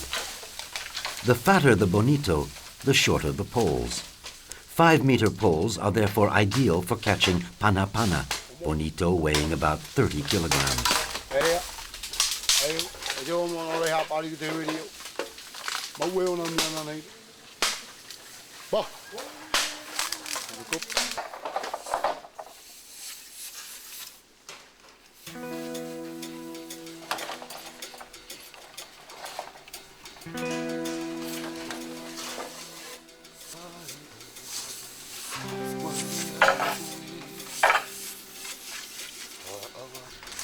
The bamboo is sorted into 2 groups, those which pull to the left and those which pull to the right. Since Henri and Warren fish side by side, using poles from both groups enables them to get the bonito out of the water without hindering one another.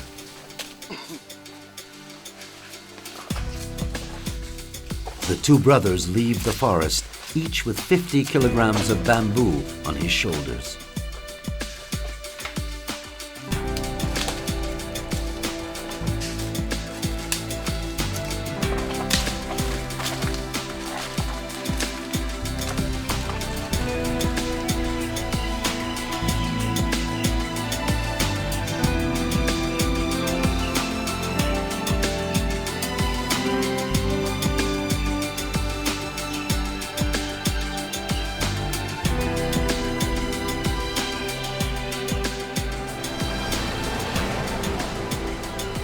The birds indicate the presence of a large school of bonito with striped bellies. Blanc Blanc has succeeded in finding its exact area of passage. Armed with their longest bamboo poles, they launch their floating nacre at these legendary Polynesian fish. They must constantly check the speed and the directions of the fish so as not to lose them.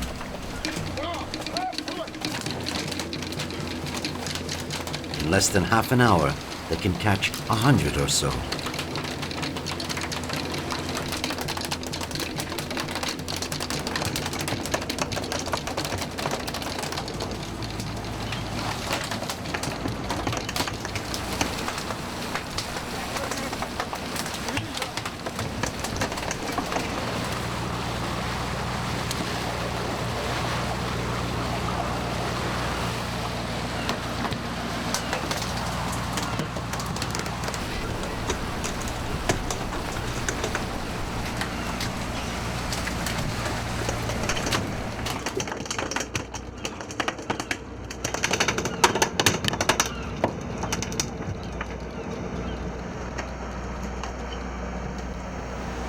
Fishing is good today. 70 bonito will be sold as soon as the boat reaches the port. This is why Warren guts and cleans them carefully. The bonito must be eaten the day it's caught. The elders claim that the entrails should never be thrown back into the high seas, since it would frighten the bonito away for good.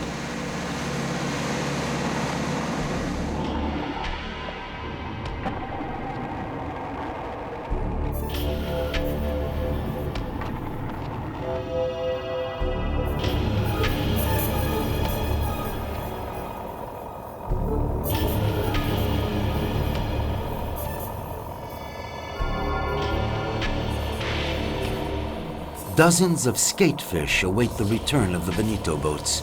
They recognize the noise of the boat's diesel engines.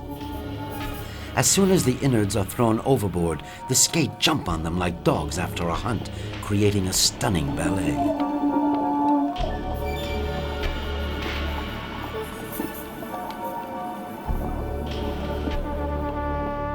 A day of fishing comes to a close at the little port of Huahine. Blanc Blanc uses a conch as a megaphone to call prospective customers.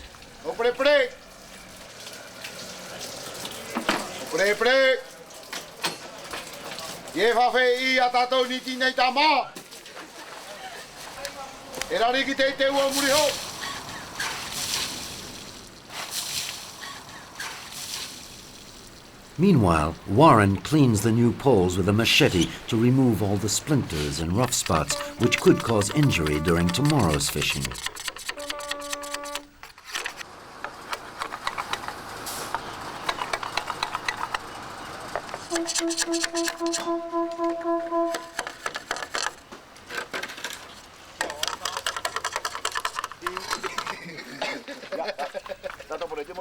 When customers don't come to him, Blanc Blanc goes around the island looking for them. 2 old timers come to help him, since he has to sell the fish before nightfall, 2 hours from now.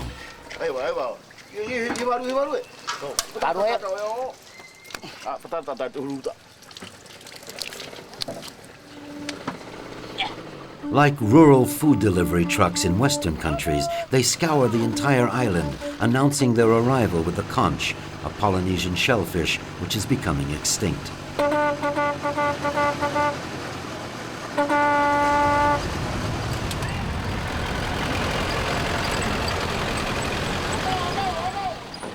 The 2 old men make the sales pitch to attract customers.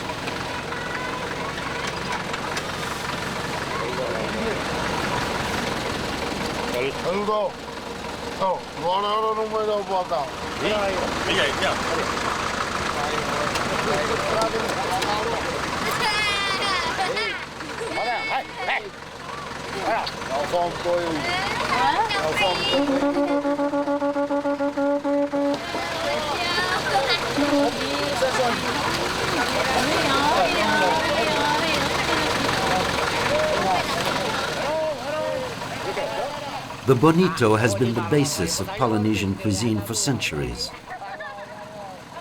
A pair of bonito sells for 1,000 Pacific francs, about $10, but they are also used in exchange for services rendered.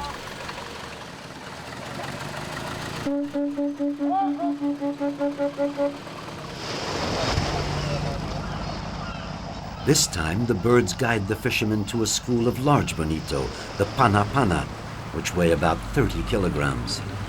Even before reaching the school, Blanc Blanc knows that it will take 2 fishermen if they don't want to break their poles or lose their nacre. He therefore fixes a single line to their 2 bamboo poles.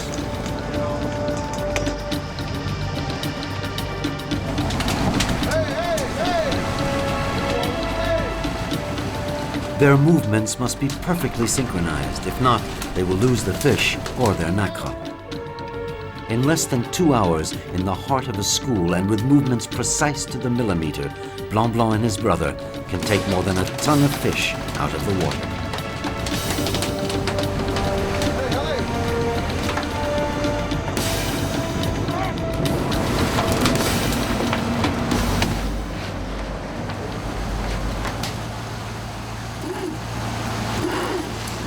The screeching of the reel is the sign that a tuna has been struck.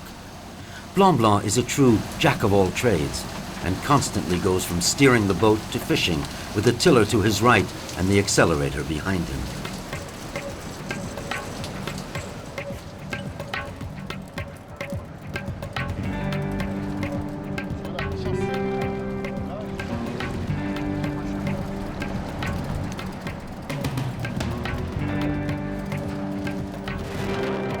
It's a yellow fin, easy to recognize.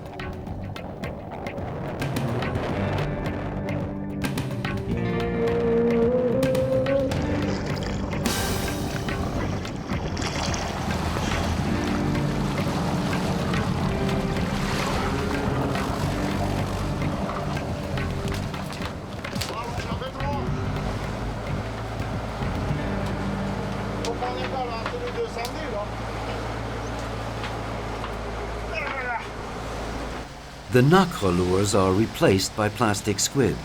In this case, contrary to bonito fishing, modern tools are used.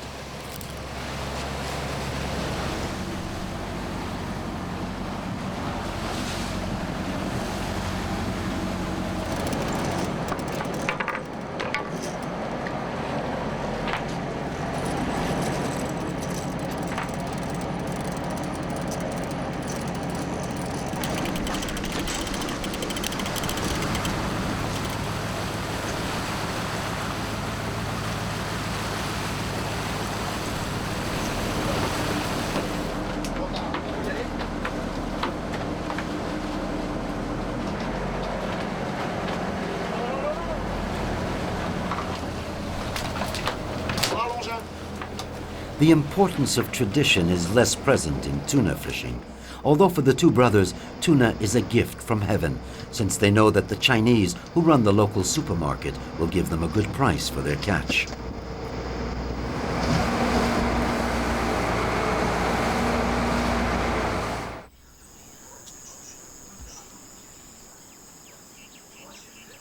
At night, Blanc Blanc and Warren's wives prepare the bonito for dinner, which more often than not is eaten raw with a spicy sauce.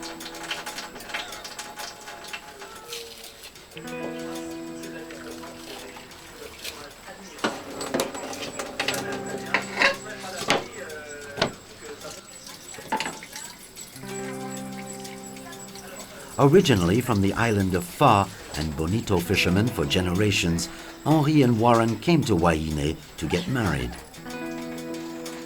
Henri used to be a tuna boat captain, and his savings enabled he and his brother to build his house and his boat. At night, on the Société Archipelago, the sea once again becomes the realm of invisible creatures who for centuries have engendered fascinating legends which the Polynesian fishermen enjoy sharing. I hope traditional fishing like this never dies, and that those who want to do so try it. And good luck.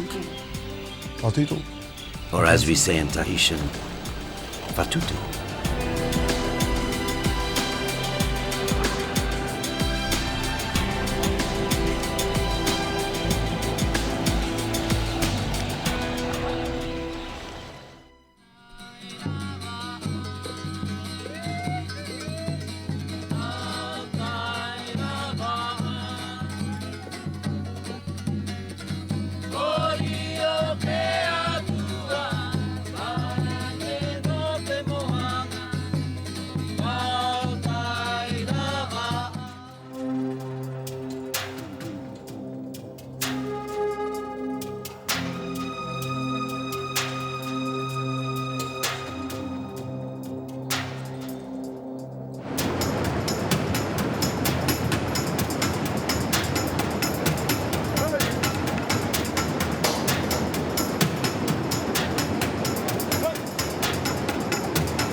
In the beginning, there was Teiura, the unique. He was his own creator, and he lived in a shell.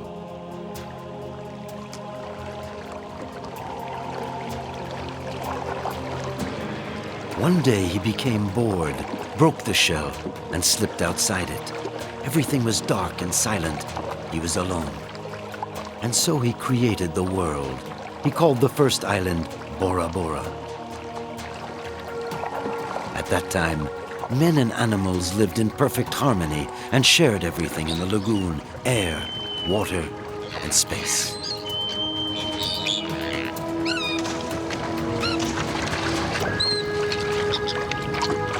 Manu, Harmai, Manu!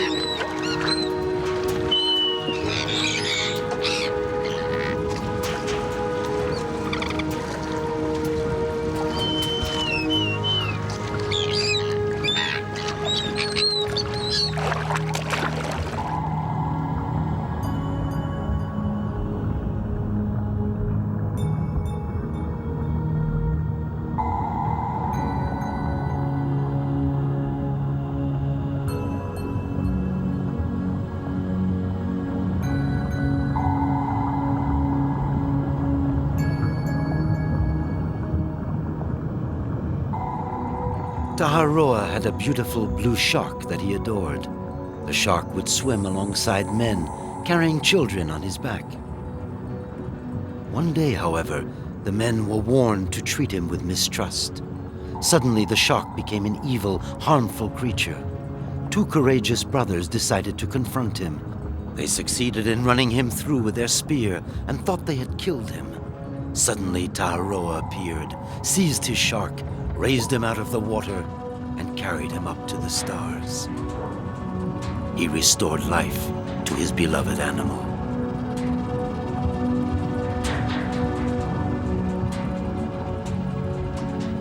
And that is why today, to appease Teiura's anger, I protect and feed the sharks in the lagoon.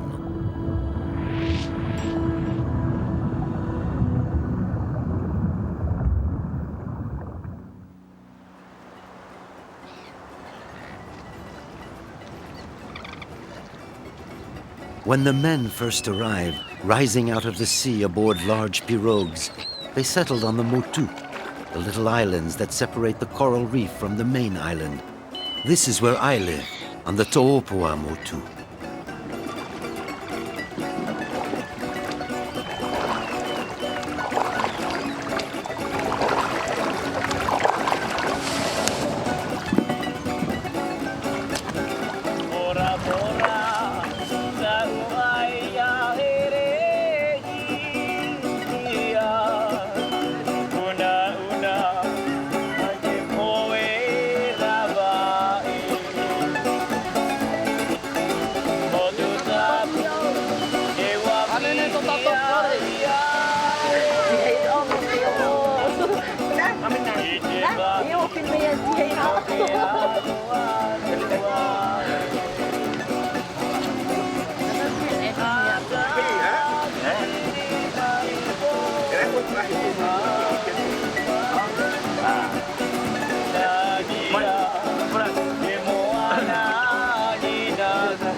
Here, time does not exist. The slow-moving shadow is our only clock. Every evening, it tells us to cast our nets along the lagoon.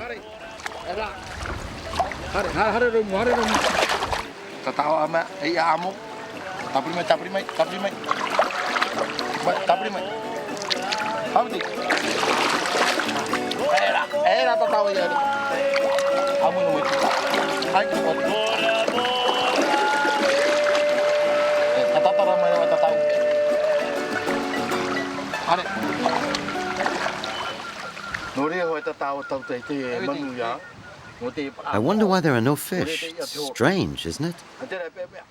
The last time it was because of the sharks. There were lots of them, remember? All along the banks. We couldn't fish for a week. Maybe it's because the rains are coming. Don't you think so? Or a storm? Tomorrow, I'm going to have to fish in the enclosure.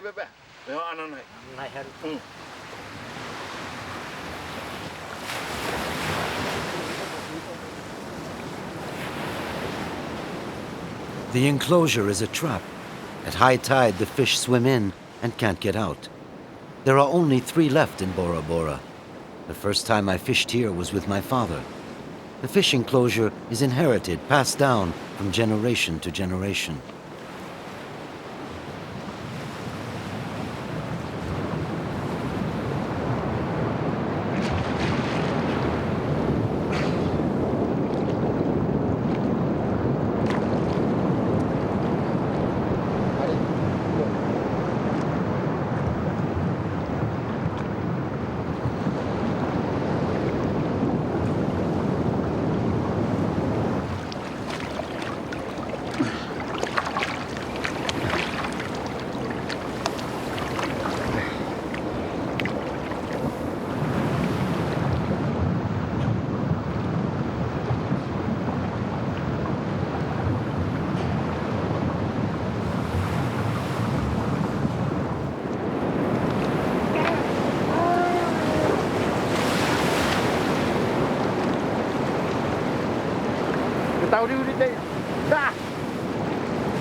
It seems that I'm not the only one fishing here today.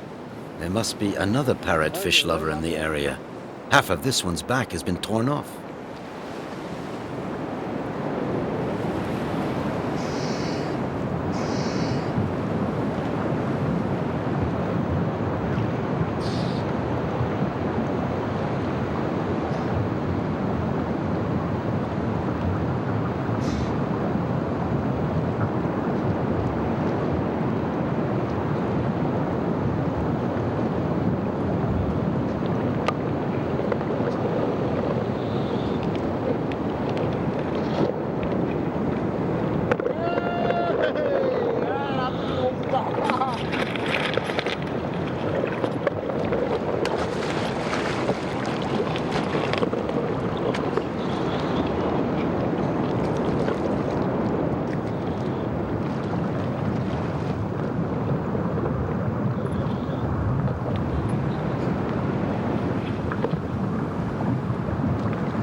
Listen, you're still young, you don't know it, but you cannot stay here. This is no place for sharks.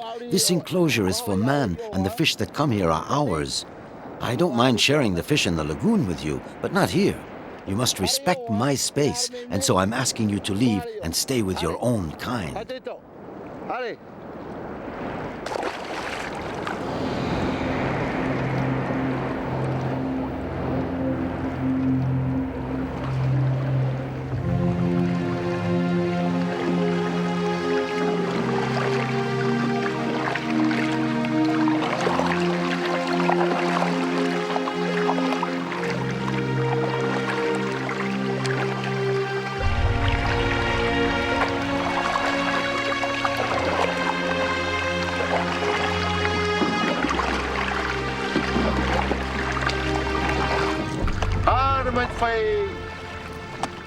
Every day I call them and they come by the dozens.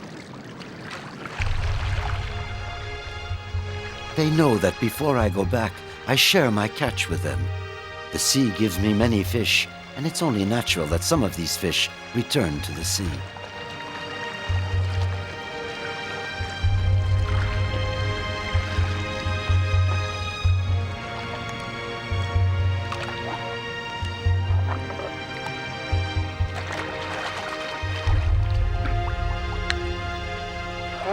Harmain.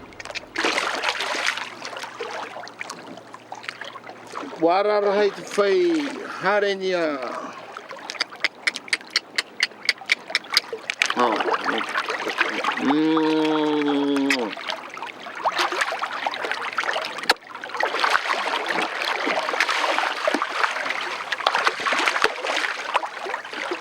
Hey. Hare maru. Oh. Hare maru.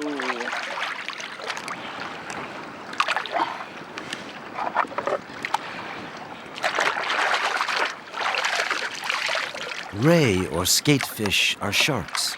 They have a common ancestor, but we don't know which one. Here we call them stingrays.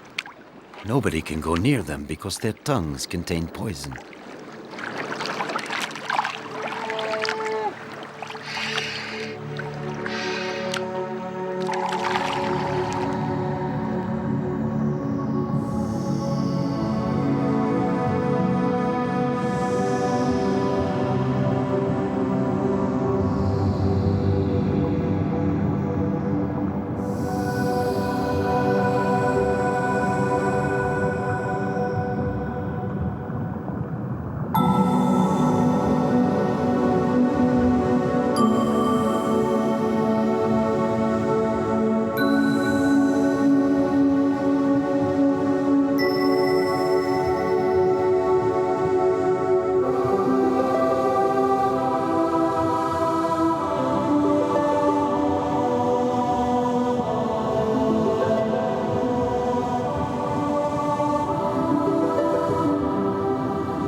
My father lives on the island of Bora Bora, in the mountains above the bay of Povai.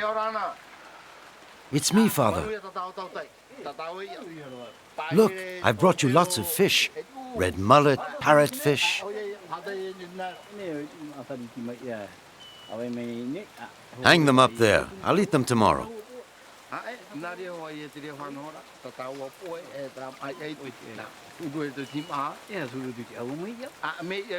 You know, there was a little shark in the enclosure, a black point.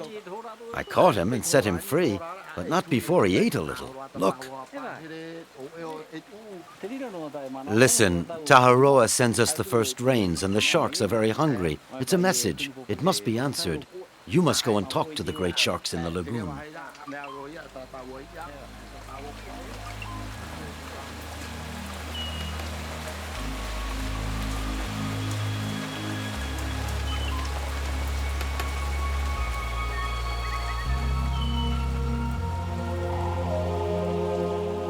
In November, when Mount Otemanu blocks the clouds, it rains day and night. The interior of the island is wild, almost hostile. If the first Polynesians survived, it was thanks to the coconut palm, the tree that provides shelter, food and drink, the tree of life. For us, it is time to gather the niu, the coconut leaves. They cover the roofs of our whare, our homes. We change them every 2 or 3 years.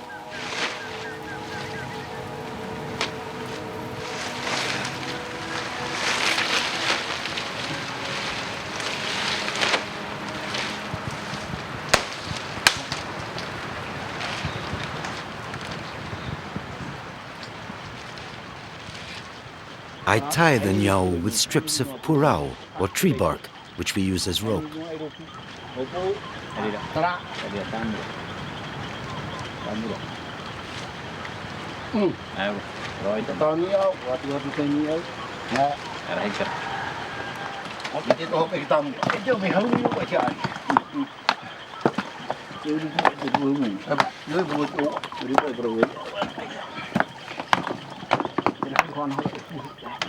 My father has decided to gather our whole family together around the oven. We only light it for important occasions. Today, it's to encourage me and to protect me before I meet the sharks.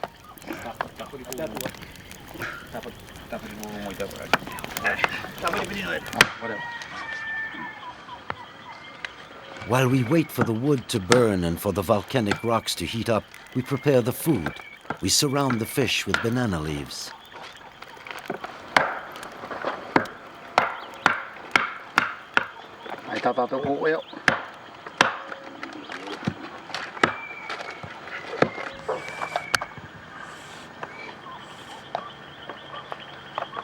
My father frays the mou to receive the coconut milk. It will be used to crush the flesh of the nut.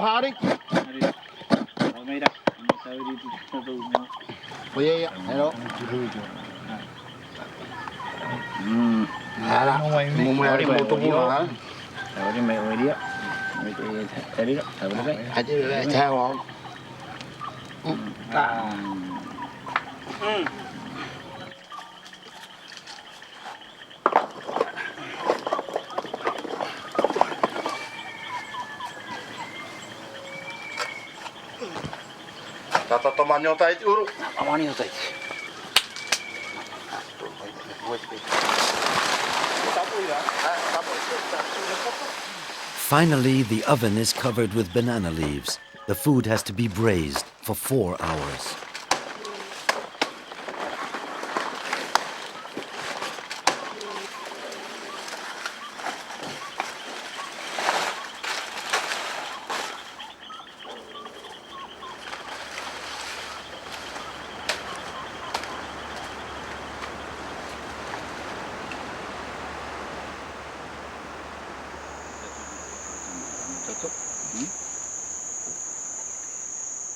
Teiura, we are gathered here to pay our respects to you, for you are the unique, your own creator and the creator of the world. Make all living things live in peace once again, and make the sharks respect the territory of man.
This meal is an offering.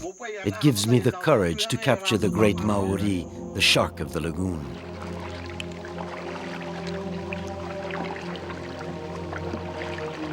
I will talk to him. He will be the messenger we send to Teiura on our behalf.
So as not to hurt the shark, I lasso him.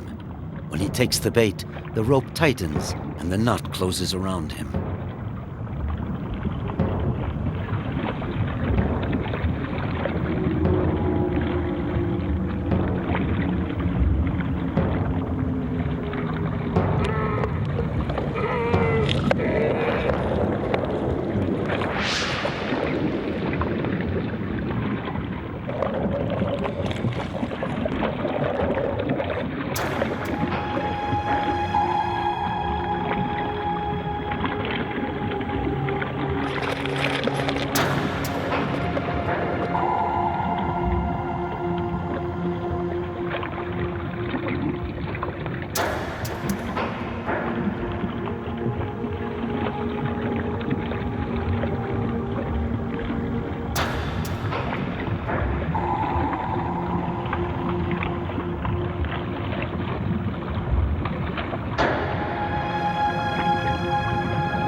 Taharoa, here is the descendant of your beautiful blue shark.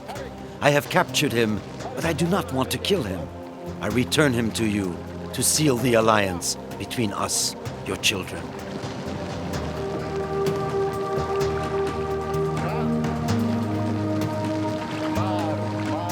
Gently, gently, calm down. Shark, go and tell your own that man wishes you no harm, that you must respect us, your brothers, because Taharoa created us all to share the same waters. Hurry! Hurry! Ay nararoa tu tawa! Hurry! Hurry yo!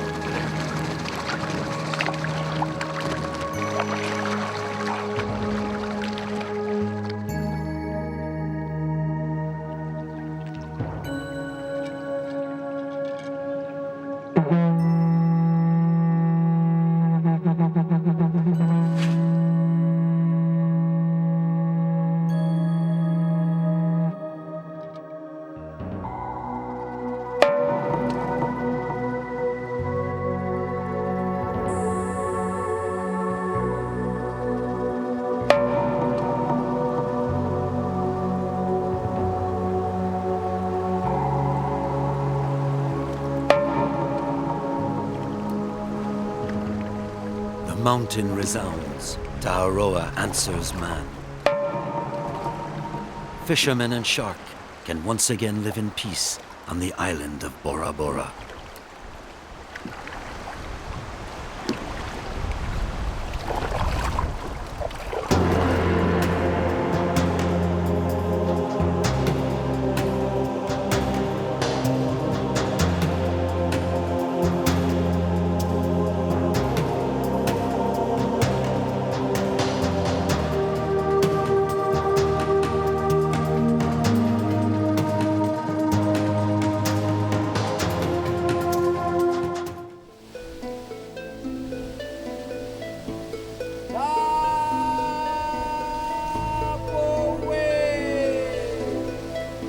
Although they live in the middle of the Pacific Ocean, Melanesians are people of the land.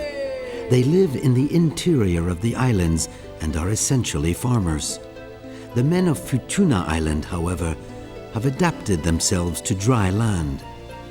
Originally Polynesian, Futuna's inhabitants have maintained a love for the sea and an ability to take a great part of their nourishment from it.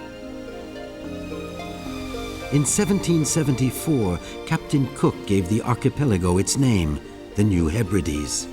It is now independent and is called Vanuatu, which means our land. Futuna Island is in the south of the archipelago. Futuna means stone or rock.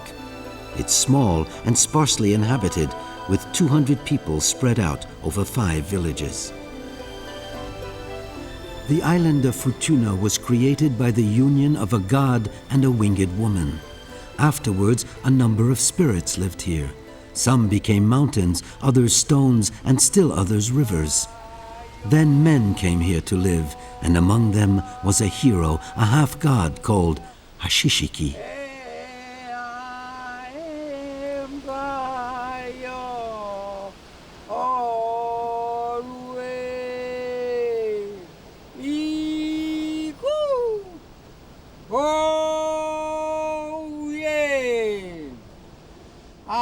I sing the glorious story of our half-god, Hashishiki, who invented everything on our land.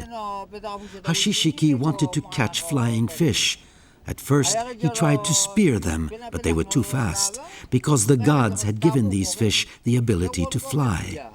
Then he tried using a wooden hook, but the fish was so powerful that it tore it off its mouth.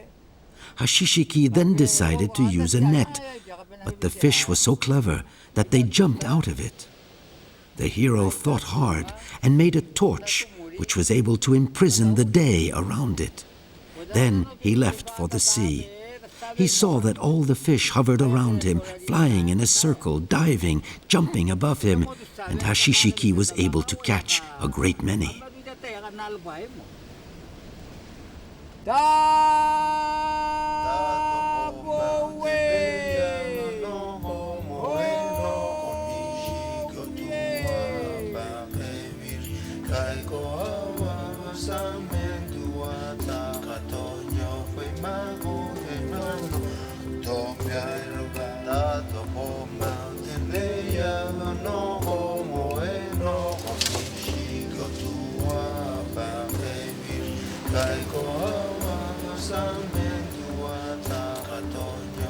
The men of Futuna have adjusted to a very hostile environment. The island consists of many steep cliffs of different levels with sharp drops. To travel around the island or from village to village, the inhabitants have had to set up wooden ladders or vines in otherwise unreachable areas. They must be repaired constantly since they are often damaged by rock slides or storms.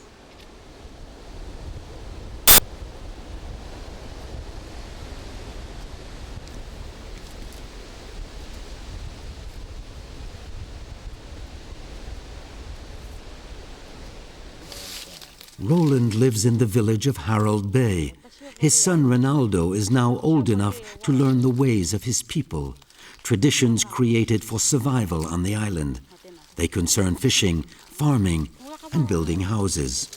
Before colonization, houses were low and long, with roofs of intertwined leaves that fell all the way to the ground.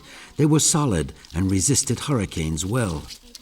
One enters a house only to sleep or to take shelter from the rain, and strangers never go inside. Each family lives in the middle of a well-kept clearing which marks the separation between the home and the forest, which is still a feared area. This closed domestic space is considered to be feminine. Men who are not a part of the family never enter alone. It's looked upon as unacceptable for a male visitor to walk around nearby. Each season corresponds to a type of fish or a particular crop. The men are responsible for certain tasks, like fishing. Soon the flying fish will be present near the Futuna coast, and it's time to take out and repair the necessary equipment. Roshita tai. Amirata ukatiranga kana. Pangkali tahu nang kana? Ni valvuta. Tai. Penamata soni versi. Ya, ni valvuta.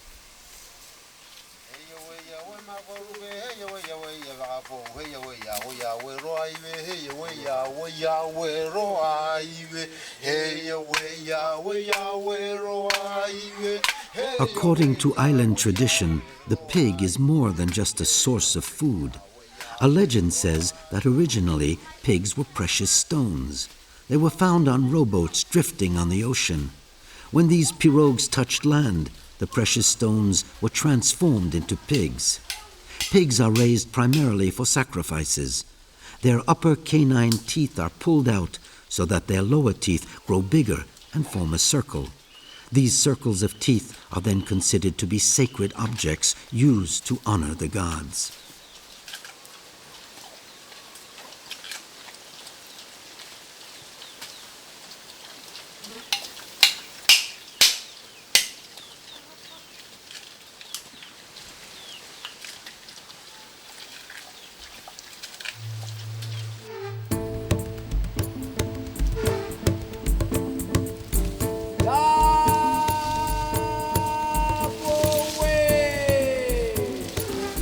The men of Futuna have not forgotten the initial gestures their ancestors used for light.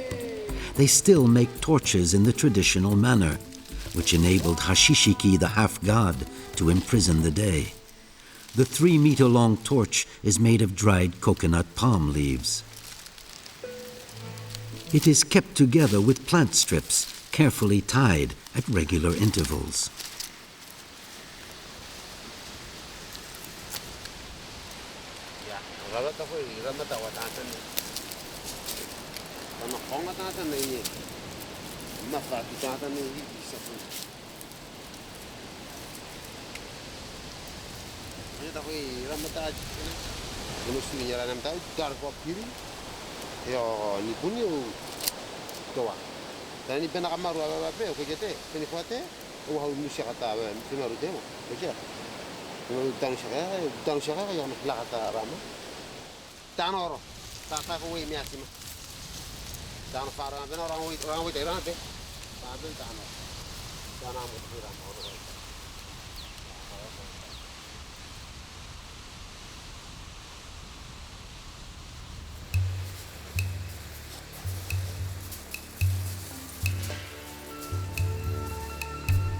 As on most Pacific islands, coconut palm crabs live in great numbers among the trees and along the beaches. They are impressive animals with powerful claws capable of shelling a coconut. They hide under the rocks, making it difficult to catch them during the day. The torch provides light and also frightens the crabs and smokes them out of their hiding places.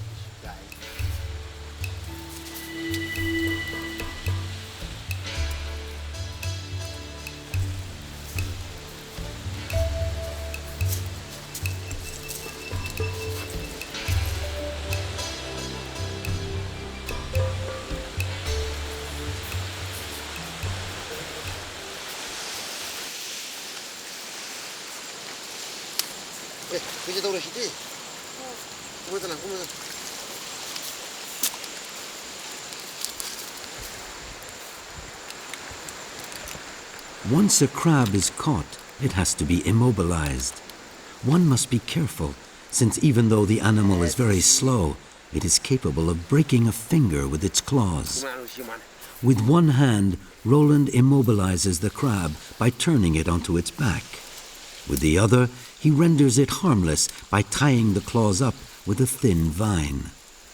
Depending on the season, Roland can catch dozens of crabs in just one night.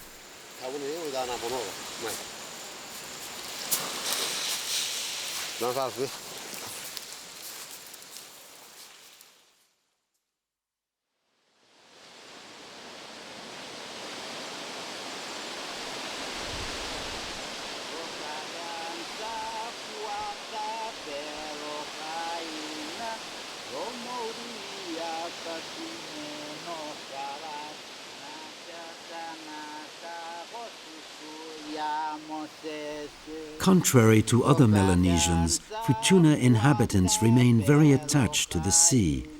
Their Polynesian origins are obvious in their language and in their way of life. They have maintained their great talent for building rowboats. Futuna pirogues are unique by their height. To best resist the waves, they have additional planks sewn and waterproofed with coconut fiber. Old Taforua sings about the exploits of fishermen who came here before him. He also honors the memory of fishermen lost at sea.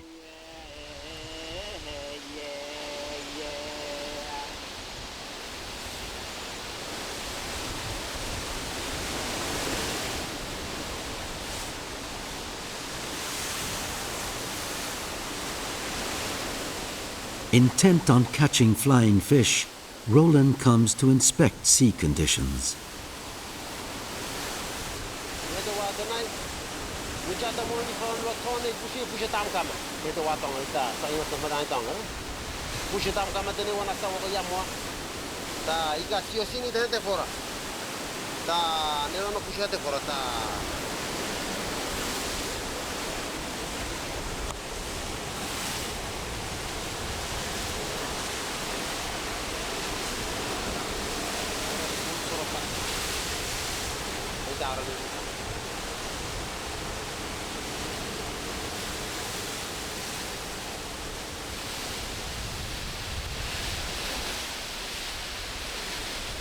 Every day, the island's inhabitants are required to make a long hike.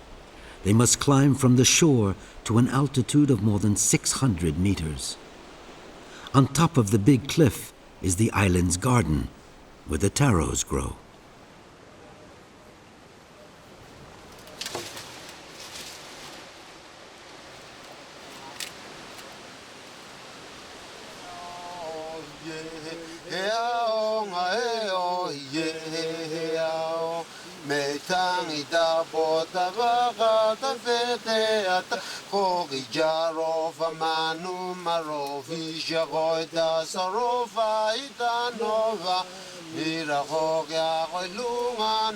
There are a number of paths that men have cleared in order to climb the cliff.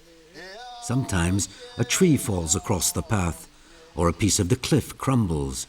New ladders have to be built all the time, in almost unreachable areas. Roland knows the land of his ancestors well. Since childhood, his father has been teaching him how to climb. Every move is important, since the slightest mistake can cause a sometimes fatal fall.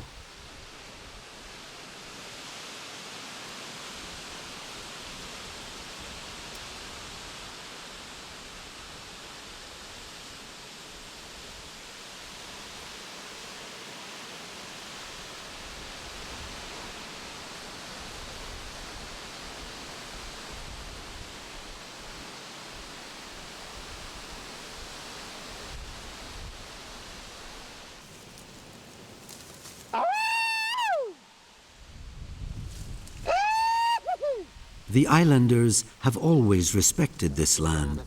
It is the expression of their freedom, and it protects them. They must thank the spirits which have permitted man to live in harmony with a hostile natural environment.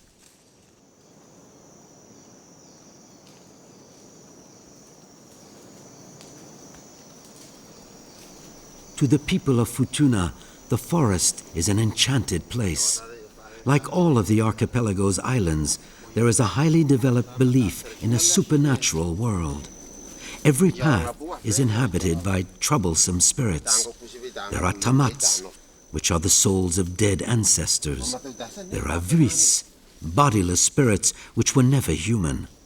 They are all powerful spirits, dangerous or protecting, which envelop and live in the landscape.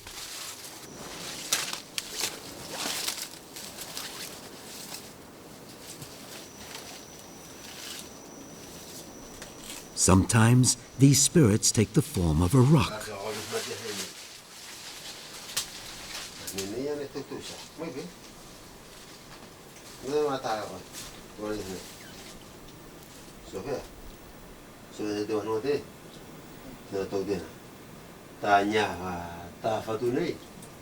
ni ta no nuku pini no fono ana o ia no nuku ko ia no ai ta no rosana sana asi ta ona e sauro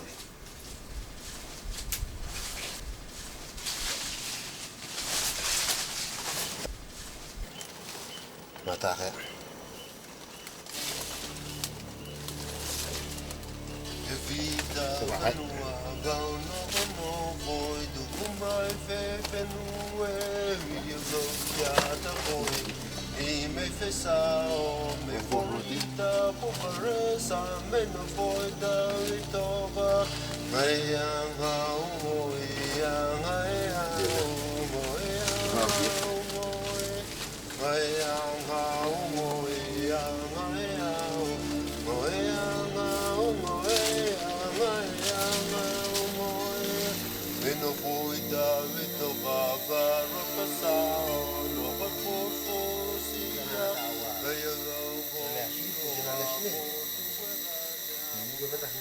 The taro plant is always grown at an altitude of 200 to 300 meters. The big cliff is actually a very old volcano, rising to more than 600 meters. But the land in its crater is exceptionally fertile. Well protected from hurricanes, this garden has the advantage of not being sensitive to droughts. The taro is a plant whose root is eaten. It is found at a depth of about 50 centimeters. The taro is the food staple of the island. It is cooked over a wood fire, braised, or made into dough and soaked in coconut milk. It is also used as currency and can be traded for a pig, a fish, and can even be used to reimburse debts.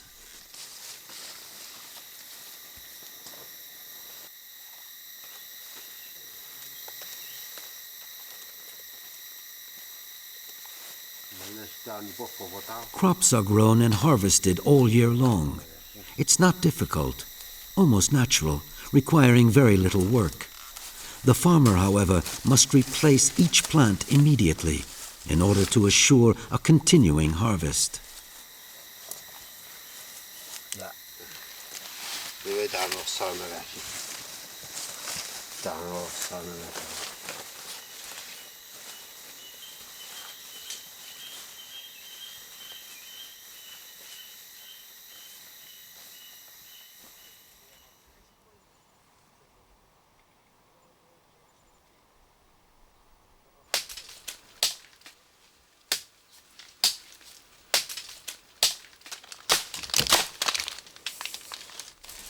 To prepare for the next fishing season, the men make lobster traps. To do so, they must cut the roots of a strange tree, the pandanus.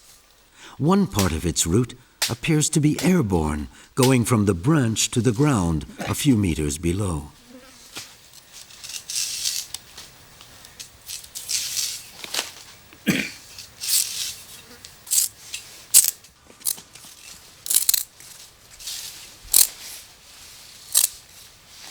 An older fisherman shows Roland how to make the trap. In Futuna, the older generation possesses all the knowledge. These men are the living guardians of what is generally called custom. Custom is first and foremost memory, the memory of myths concerning the island's origins, giving each inhabitant a sense of roots. Custom also organizes all of Futuna's social and religious activities. When a man takes a wife, when he builds a house, plants his field, or makes a trap, he must do so according to established but unwritten laws handed down from generation to generation. Custom is therefore a sort of civil code to which each one must submit in order to maintain balance in the community.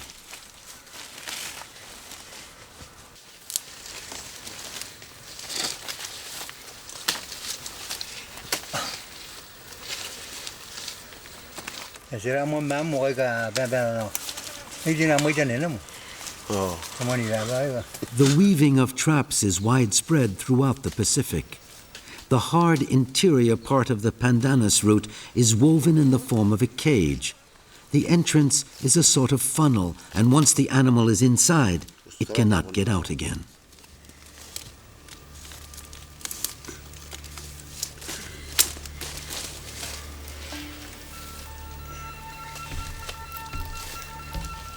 What kind of idea?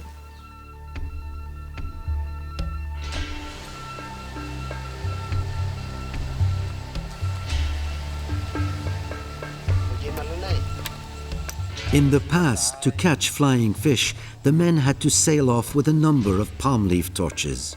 Today, oil pumping lamps are used. Fishing is subject to strict conditions, including wind direction, violence of the waves, or the position of the moon. One never fishes during the full moon. It's too bright out, and the fisherman's lamp doesn't attract the fish. The oil pumping lamp is then fixed on a pole before lowering the pirogue into the water.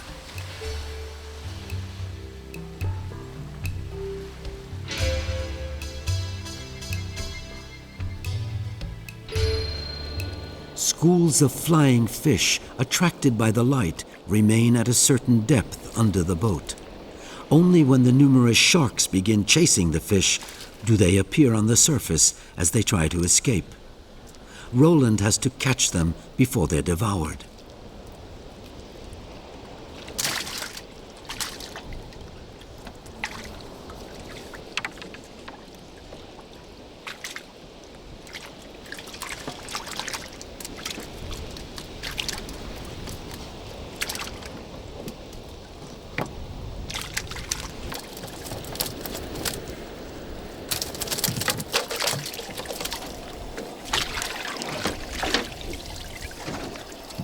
Badly balanced on the narrow boat, Roland sometimes has to snatch the fish out of the air.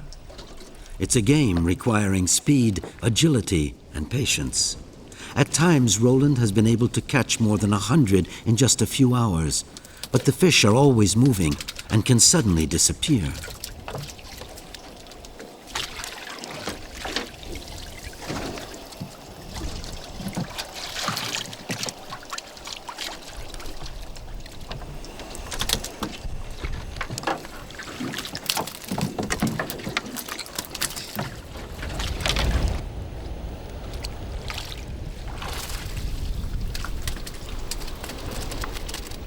This type of fishing goes back to the first time men began to live on the island.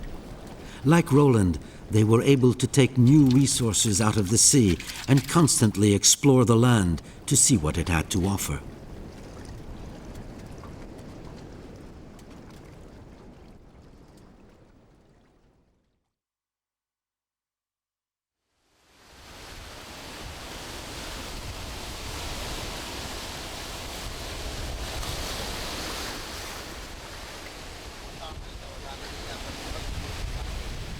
A new season is beginning. It's time to fish for lobster. It doesn't begin until after the flying fish season is over.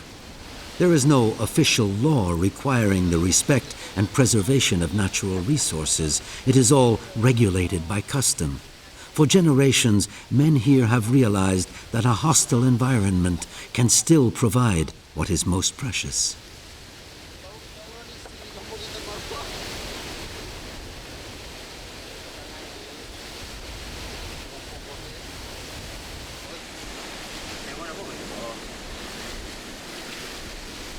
The traps are set during low tide. They are kept down on the ground with big rocks so as not to be swept away by the tides. Then, some bait, such as the broken shell of a fish, will be placed inside.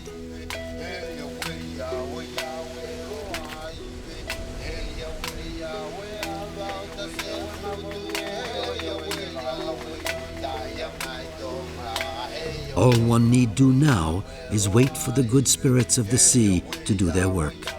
Roland and the old man ask for their favor by invoking the spirits of their ancestors.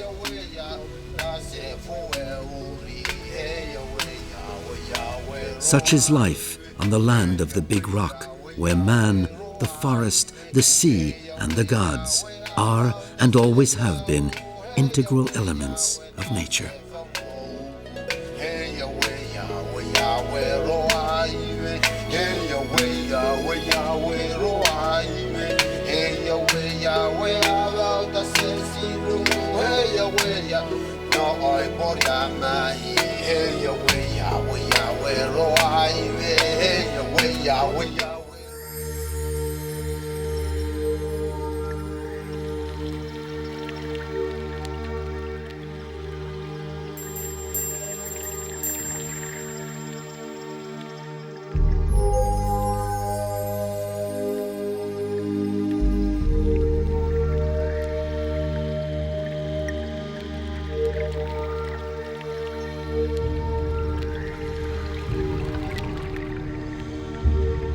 The ocean is swarming with animal and plant life. For centuries, some species have been greatly sought after by man. Among these is a peaceful, inoffensive animal which has become one of the great food delicacies of Asia. Men go out further and further from shore in search of it. Challenging their physical limits, they dive deeper and deeper in order to snatch the sea cucumber from the sand. This is Madagascar, and here we call it the Dinga Dinga.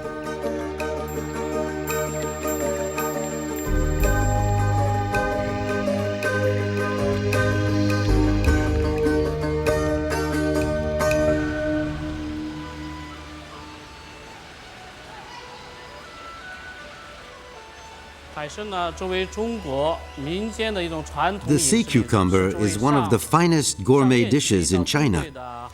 Its origins go back to the Ming dynasty. Since the dynasty's first emperor, Zhu Xuanzang, had a particular liking for it, it soon gained popularity with the aristocrats of the Chinese Empire. It was considered nutritious, energy-producing, and an aphrodisiac, a rare and precious food.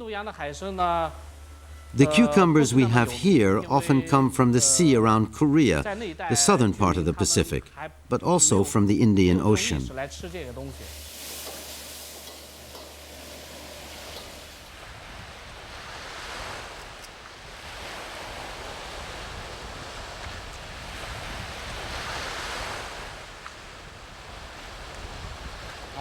We are the Antakaran, one of the peoples of Madagascar, the Big Island.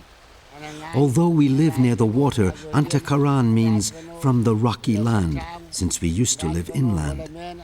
150 years ago, the king of the people of the high plateau, the Marina, decided to extend their rice paddies all the way to the sea. Our ancestors had no choice but to retreat and take refuge in the north of Madagascar.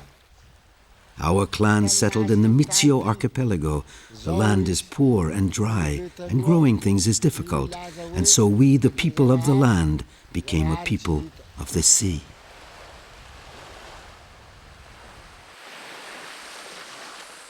For more than a century, we have fished off the coast, aboard our rowboats with sails and our balancing poles, as our ancestors did.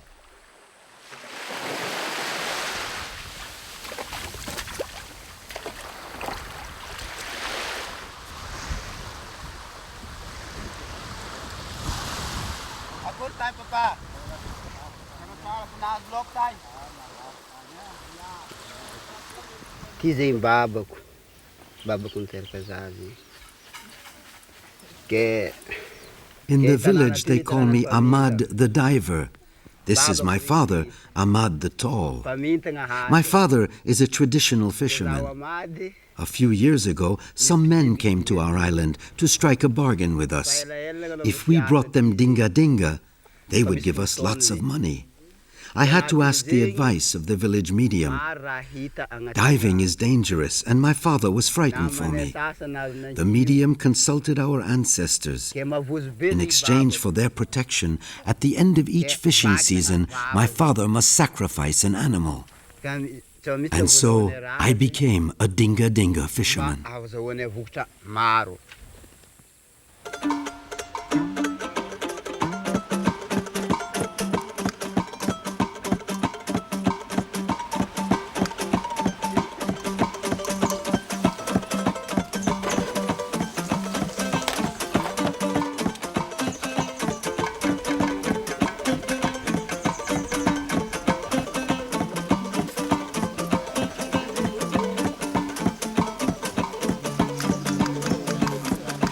The Dinga season only lasts a few months, 6 at the most.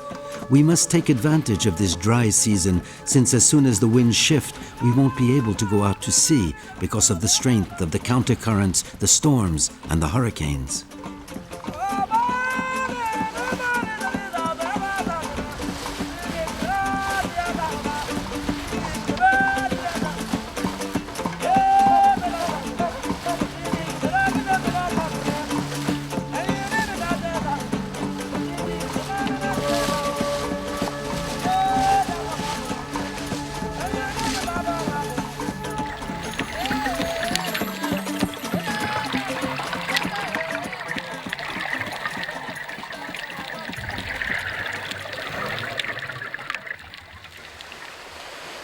Sailing off is carried out on a favorable site, which depends on the wind. The archipelago is vast and our pirogues very small. Often we drop anchor near desert islands, with the 4 islands known as the 4 Brothers always in sight. Apnea diving is a recent activity and not part of our traditions. I learned it not very long ago. We began diving without a mask or a flipper.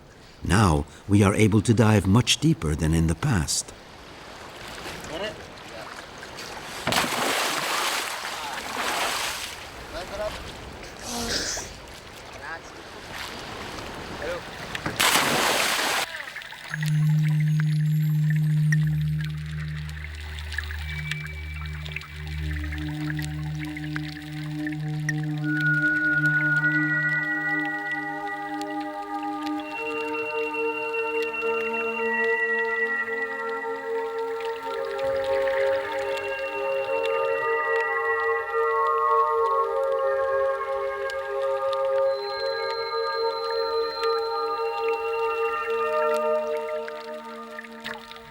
In tropical oceans, there are 1,000 varieties of sea cucumbers.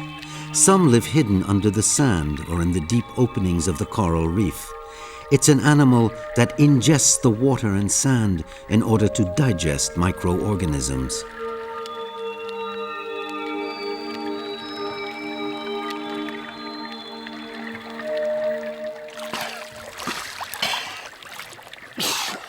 It's exhausting work. Many consecutive dives are needed to find the cucumbers. Ahmad and his friend haven't spotted any in this area.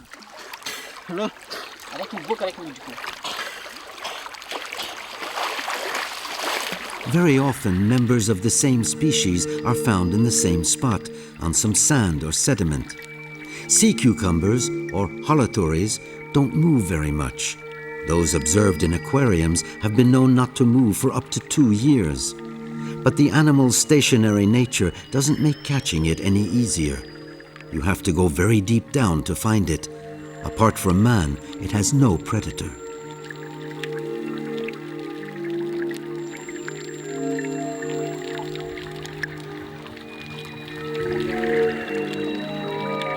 This sea cucumber with tentacles doesn't interest Ahmad, since it is not edible.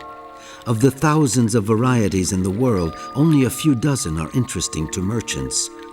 Holothuri in Greek means totally shameless. It seems that Aristotle gave them this name because of their phallic appearance.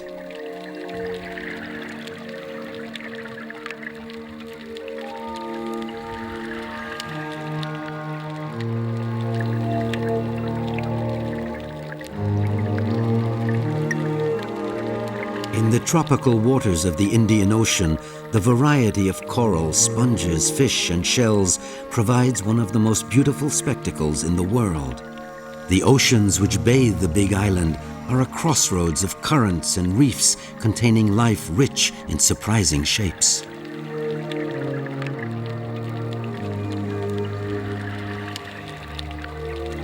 In these waters, sea cucumbers can appear in stunningly rich colors. While fishing, the pirogue is not anchored, and one of the men, often worried, must stay on board and follow the divers.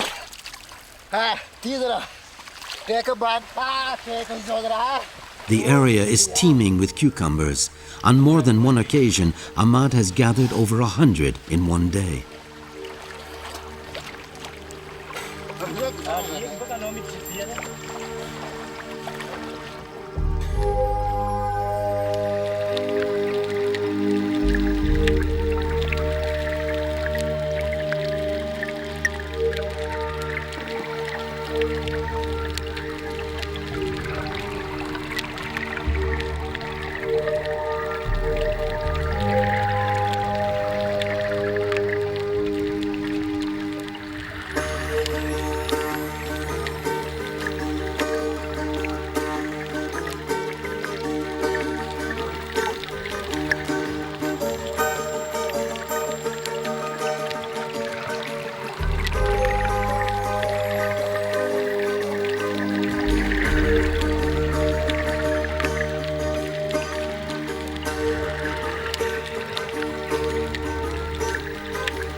Some of the young men of the village have lost their lives since we began fishing this way. The biggest danger is staying underwater too long. Sometimes we don't find anything for hours, and then suddenly there are lots of them in the same spot. It's so tempting to dive for longer periods of time and gather up a maximum. We keep on gathering them, and suddenly we're gasping for breath.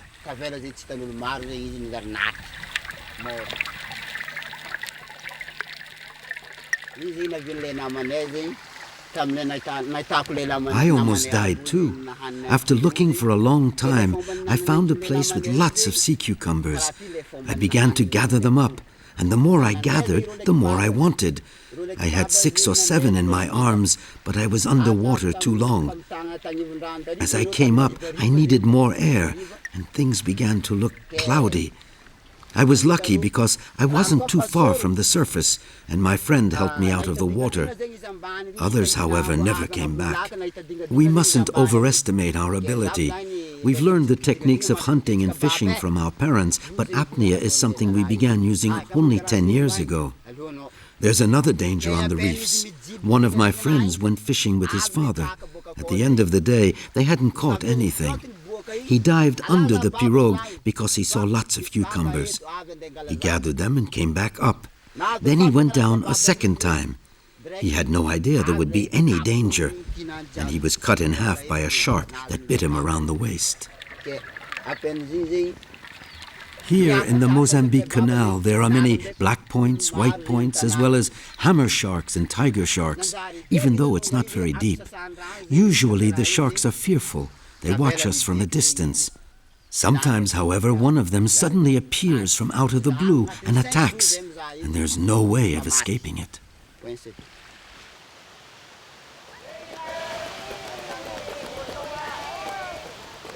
The fishing season is over. The winds have shifted, announcing the arrival of the rainy season. To thank his ancestors for having protected his son, Ahmad the Tall sacrifices a buffalo. There are songs and dances for every occasion in life, for fishing, for the harvest, for birth and death.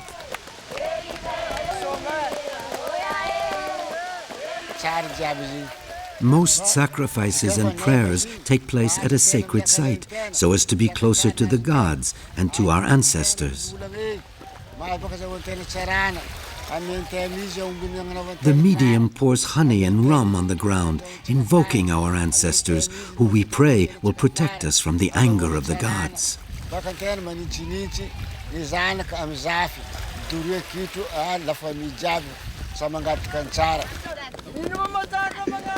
The entire village will feast on the meat from the sacrifice until the end of the day, but not longer, since at nightfall, other evil spirits stalk the area.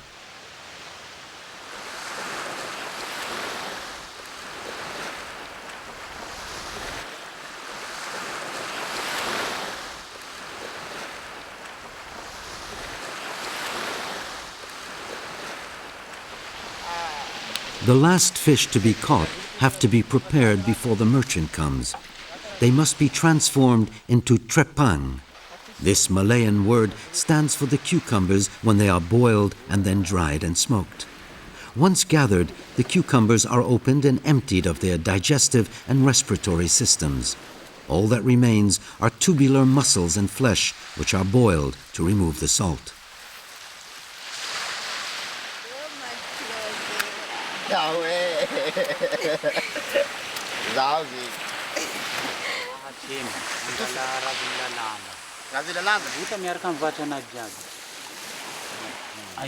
The cucumbers are then buried in humid beach sand for 24 hours.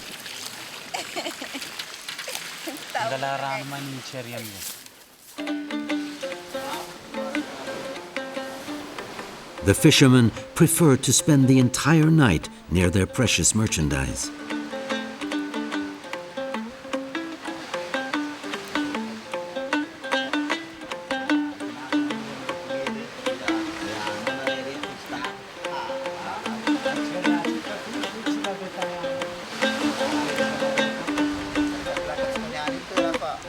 Twice already I have seen big fishing boats anchor here.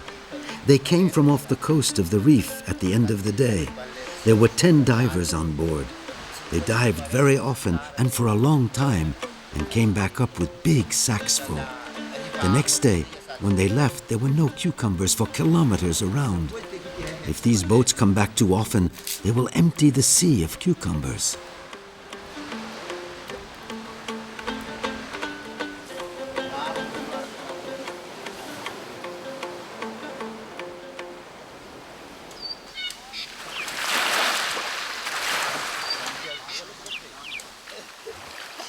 The next day, the cucumbers are dug up and rinsed in seawater.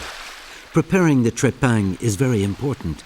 It conditions it so that it will be preserved during its long voyage to Asia.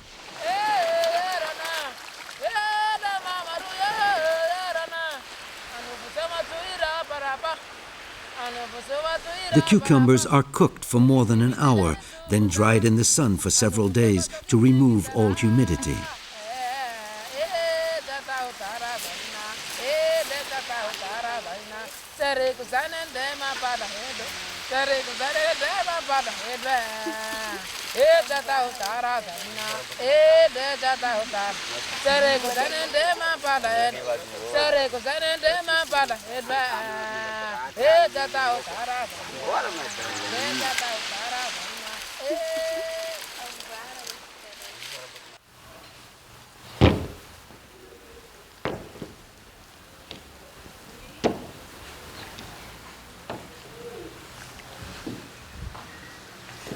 Charles Valentine is a sea cucumber exporter. He buys the dinga from fishermen, sorts them and treats them if necessary before sending them to the Hong Kong market. The most precious varieties served in Asian restaurants are gathered together here.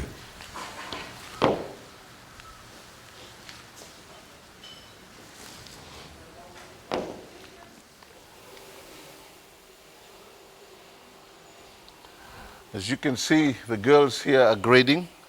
They are trying to separate the strong ones or the dry ones from the ones that still have moisture. As you can see, these ones are still pliable because they have some moisture in it. And the idea is to separate the one that has moisture from the dry ones, because then the dry ones will be repacked for export.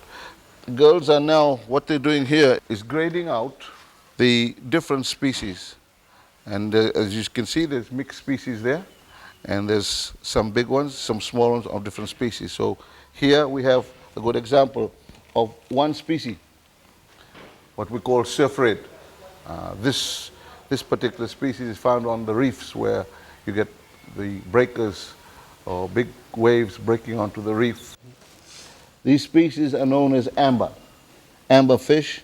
These fishes are very, very large in the water, and they have a lot of fat content in them.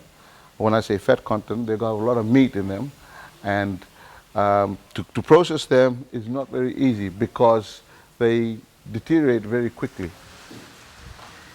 This is known as white teeth. Like I said, up till 18 months, 2 years ago, was the top of the range in all restaurants or all beach steamer buyers. To get them, you've got to dive. I believe in some countries, you've got to dive quite deep, 30, 40, 50, even 80 feet of water to get these animals.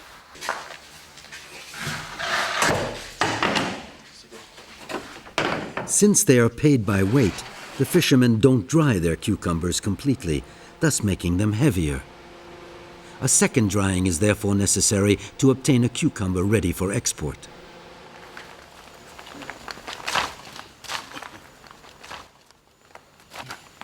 It's like stone. And unless we get it to this stage where it's very, very dry, we won't export until we get it to this stage. Okay, as you can see, they have filled it up. That is now 40 kilos. From there, that is taken down. Take it down, 40. As you can see, after the 40-kilo bags have been packed, weighed, packed, it is now stocked into the container, ready for exporting.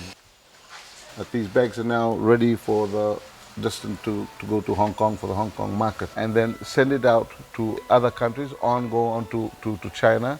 Some will go to the restaurants, some in Hong Kong, maybe other parts of the world.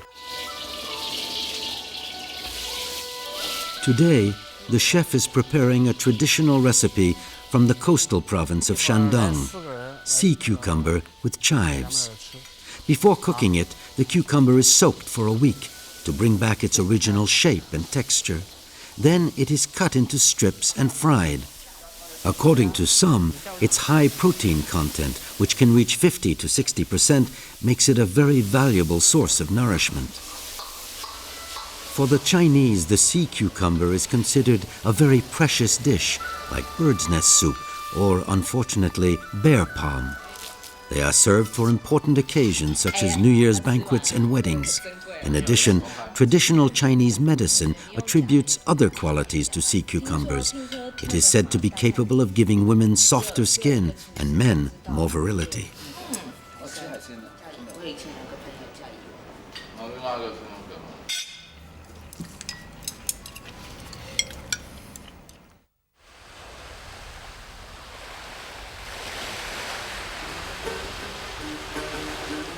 When the world was created, men lived forever, since nothing on earth or in the sky was mortal. But the gods grew jealous of man and decided to bring death to the earth. They went to look for it in the only place where it existed, the sea. These legends have long contributed to a reverence for life. In the future, men will still be able to gather what the ocean has to offer only if they respect these legends and the spirits who live around them.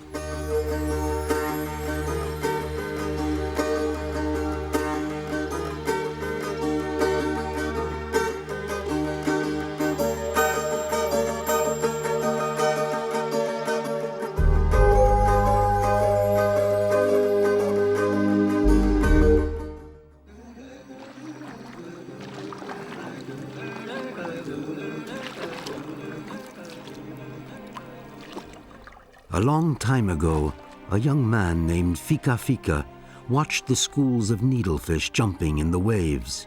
He wondered how to capture this strange-shaped fish, too fragile to be caught on a hook. He talked about it to his mother, Kawazi, but she was sorry not to be able to help her son. One day, however, the spirits came to her aid. Kawazi had a dream. Fika had to search for palm leaves in the forest to make a wing that would fly like the sacred frigate bird. He also had to find a spider web as sticky as the gecko lizard to use as bait. Finally, he would need a thin vine tying together the sky, the earth, and the sea. Thus the spirits guided and helped him to fish like the birds.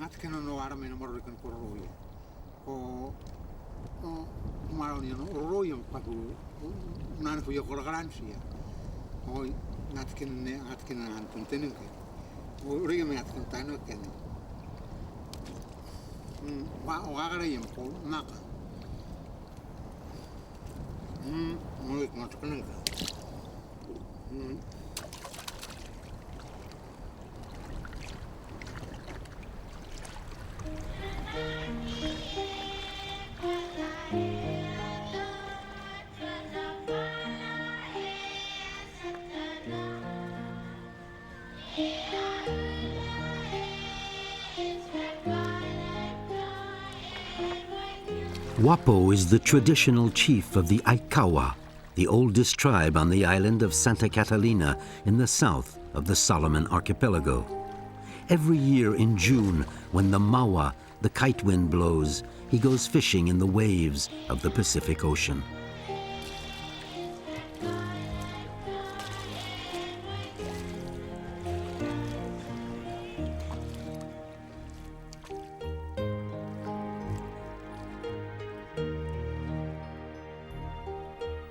Located 2,000 kilometers northeast of Australia, the remote, peaceful Solomon Islands added a dramatic page to history in August 1942. Although the terrible Battle of Guadalcanal reversed the course of the war in the Pacific, many Melanesians perished for having sided with the Americans against the Japanese invaders. Today, in the silence of the deep, only the wrecked ships bear witness to the period of iron and fire.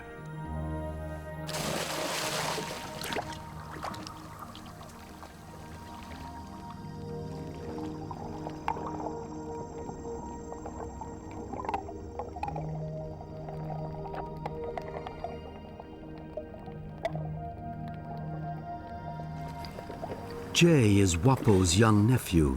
He is 11 and only knows how to fish underwater, which he does every day with his friend Gaspar.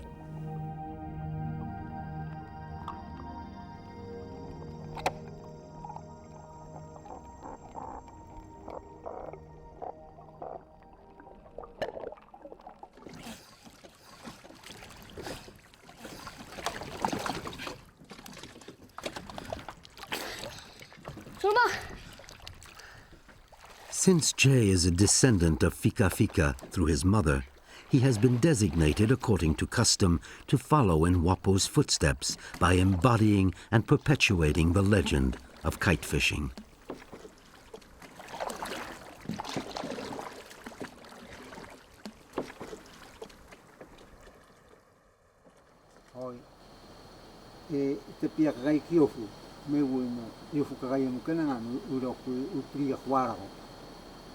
La piria kwaro ke la me kwaro ik khato me witanga aga ye ka kwaro ik khato ma maru re kana pai mu kamaro na burungia makaru ya ka ngaiwanga me ke buine tanu finaka me buina roku ko pania funu ngani ya ka funu ngani ya mani tapai hoi una na karo knya tanu katu preferis makiaro yara makan ngaya kan isi mate lokasi ni mana sana kan terkini oh mate isi pola kan ngaya kiri okto makan itu ya puluh mai ya puluh kenceng makan ngam ketiro apa ini ya oh moko kasiar waktu dulu ke jok buruk makan ke ya makan kiro ya makan ngani kolong ngani urang Ana warta ko okay kan. Ay kawak. Hoy ngana wato ngai kan. Ngat kirane ugidala kana marokan. Hoy ngana mani toroki kan ngamina. Amani toroki kan ngamina mani skiri ira kukugen lawakan. Ngana taru yana kamani mani matawa mina taru yana kamani mani pemu. Fenda katai suri mina wata tar turu mina arif.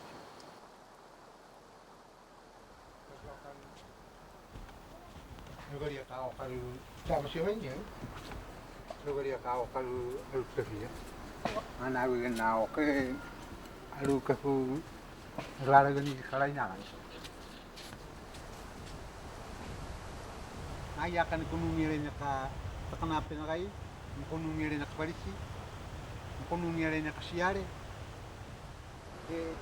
Mah tere tangi kia. Ngar menu numero mana pukun? Ngar menu numero mai ke kana ke amaro yesikara metangi ako ugira lana. Wah. Rua. Ani fatonga karo karo. Nai tulian metang kamaro ya ko nai ko to ya ko ngaiwa mo ko ako ko to ya ko ngaiwa. Rua. Al man mata lai ra ken.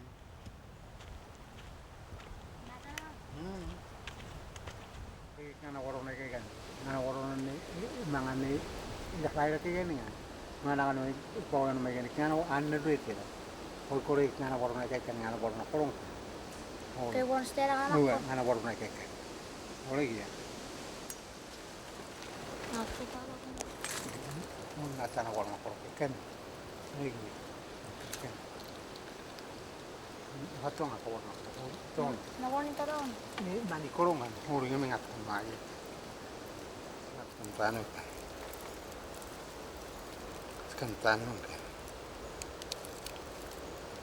Mira lah, mira. Kenang ah.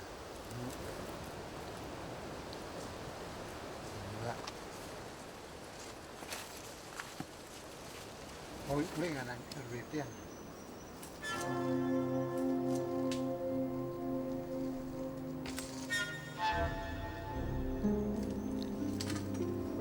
The fishermen are only interested in the Moluccensis spider. Its web is incredibly sticky and solid. Contrary to other species which secrete a round and flat web, it spins out a cubic shape. It places it underneath, mirroring its spotted stomach. Predators, therefore, are attracted, but never cross this silken barrier, and thus become the spider's prey. As Wapo collects the precious web, he is careful not to kill the insect and to only take a part of its new construction.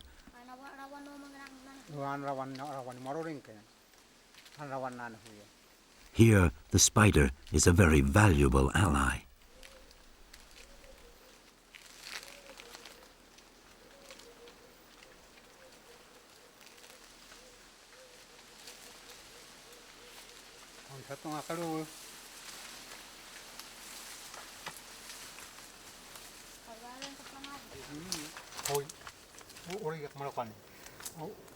Tata fuloro mangkari kingaya kan. Ko polo menangkan. Ko kiamai. Tata floro ngawan rawan. Hua. Ko to una na huya manganan una huya noa. Ko una huya peli. Polo. Polo.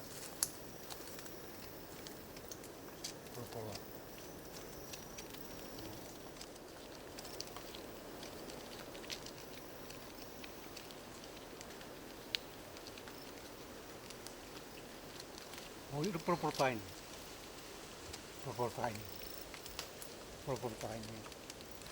Oh, gusurnya pura kau proportain kan. Oh, proportainnya.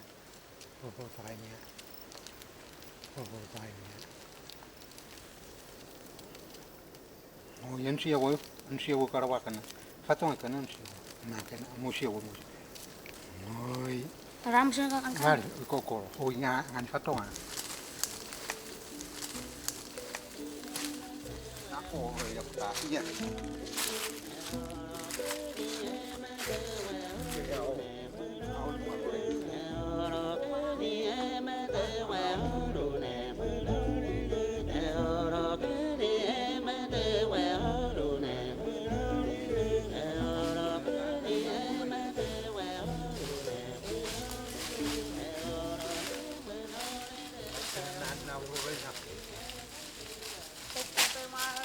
Enggak.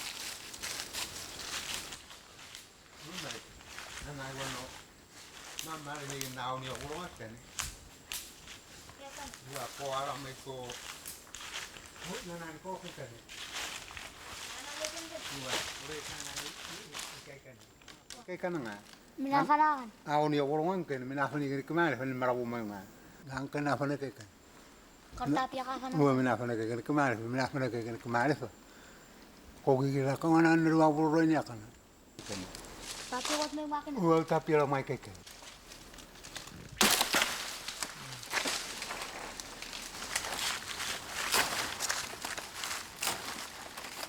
Nasa niya naman yun. Iya. May kamatahan na marok. Akan parak.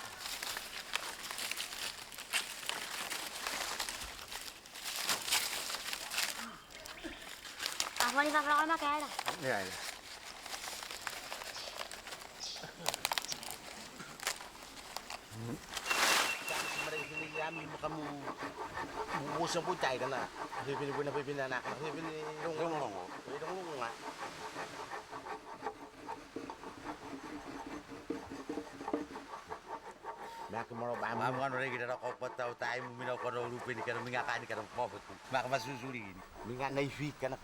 When the weather doesn't permit them to fish, Wapo and the other village chiefs spend their time carving totems and other artisan objects.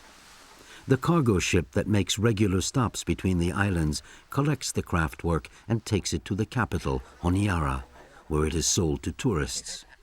This additional income is important. It enables the island's inhabitants to buy products coming from other places.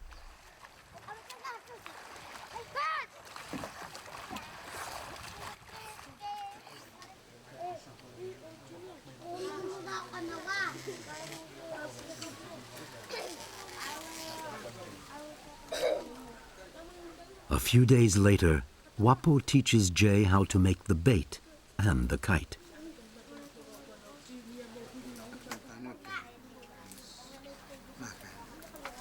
The spider web that Jay has collected in the forest forms a long sheath, which Wapo delicately removes from the stick that was used to gather it.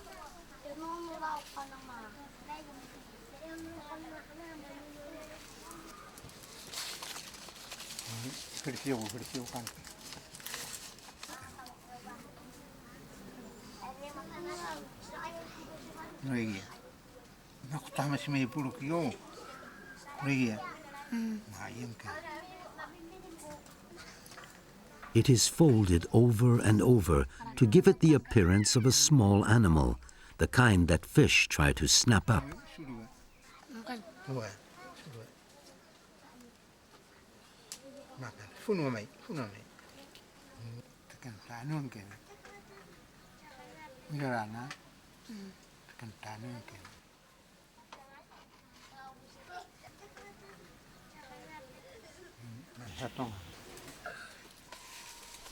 Putting the kite together requires a great deal of precision and takes almost all day.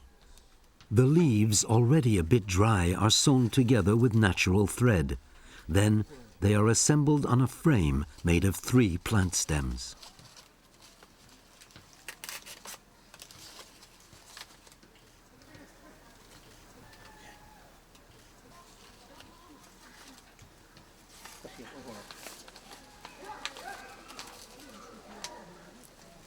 The Chinese invented the kite many centuries before Christ. From there, it spread throughout Southeast Asia and the entire Pacific region. Who flew the first kite and what did it look like, nobody really knows. But all those who have used it for magic, for war, or for fishing have their own version of the story. And each one has developed his own method for making it, giving every kite a different form. Here on Santa Catalina, the base of the kite with its small wings forms an M, symbolizing the wings of the legendary frigate bird.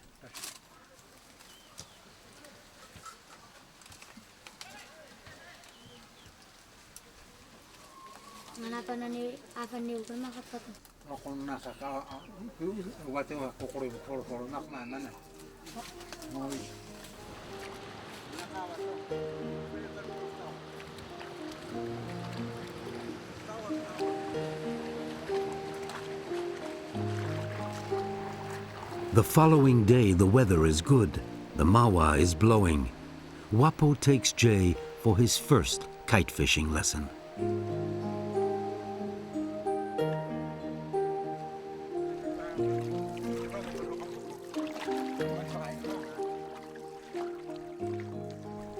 The old fisherman shows his pupil how to let the kite reach its flying altitude.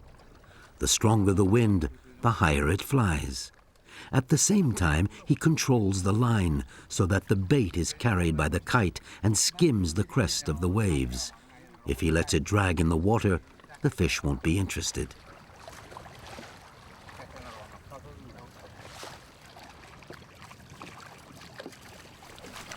Then the fishermen row, taking care not to strengthen the wind so that the wing's height stays constant in order for the bait to cross the path of the needlefish. Suddenly, the kite spins around and loses altitude. A fish has just been captured. Thanks to his vast experience, Wapo brings the kite in before his catch drags it into the water.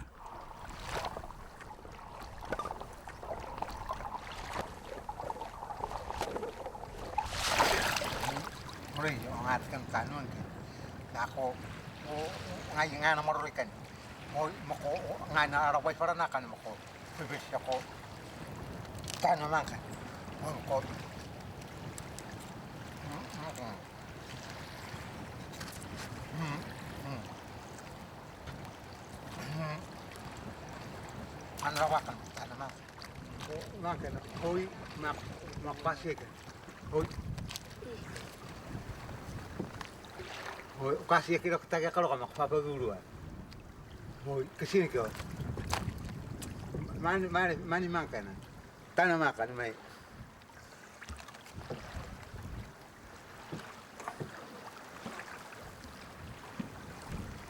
hoi siapa tentu makan atkan tanun kau kasih yang apa dulu ay manui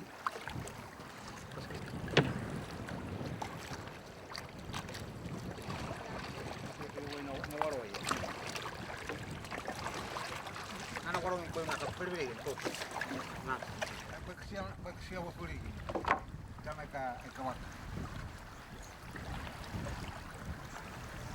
ringat ko na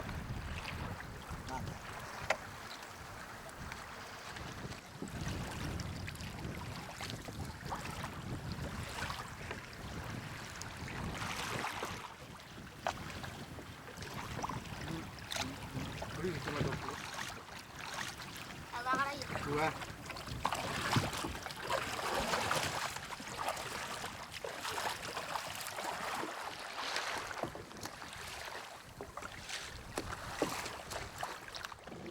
Ay, go corri kalau ikan lu.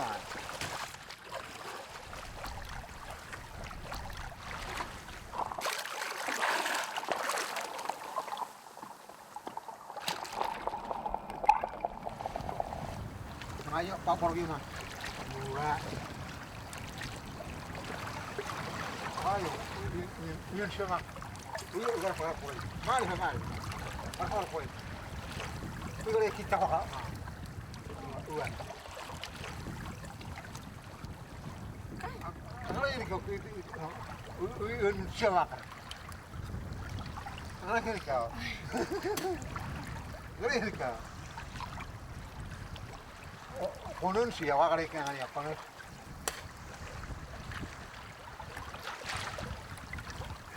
Mana itu? Konon siya. Wakari pun siya.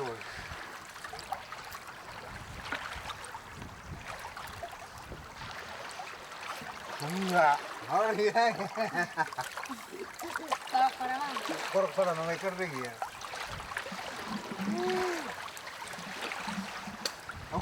Ahora que va a ser un pan de nada.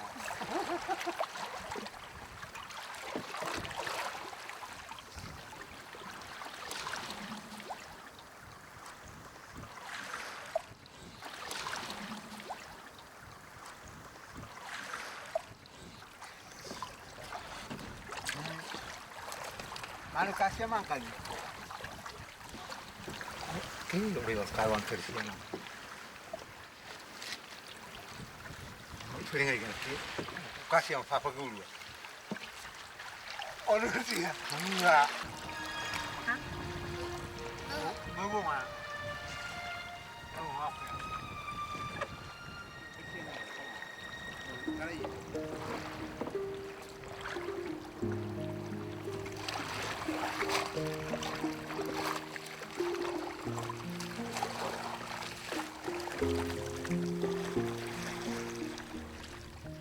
Jay is beginning to master all the elements of kite fishing. Wapo is delighted. He is now sure that when he goes to join the spirits, Jay will become the new owner of the legend and will keep the custom alive.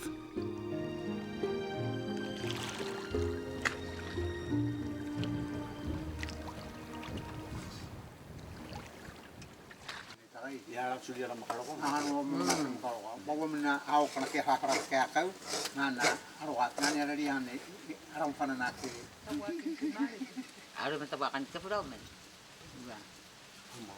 Atau kualisi amat ngana gua akan buat ni idam meki ni bung meki jangan meki taki maka aram mayu totomi maka susu gara ke pentar na ke hau meki na ngan mai dah forma gaya kurang waktu nak nak. Mukul tini aku mula aku mula tini. Mai udah gaya cai ku kan. Nana aku ni kiri dulu dengan lawak kan. Kiri kuat mak mani pai wuni tersikan lawak. Kiri usul nak. Kalau orang muda ni. Aku ni okey awasi.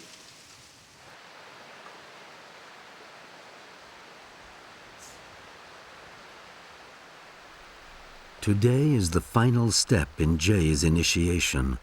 For the first time, he is going fishing all alone. Will he be able to manage on his own without the advice of his great uncle?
Actually, Jay is still a bit small to kite fish alone, but his parents have left the island and will be gone for a long time, so he must learn to see to his daily needs earlier than many other children.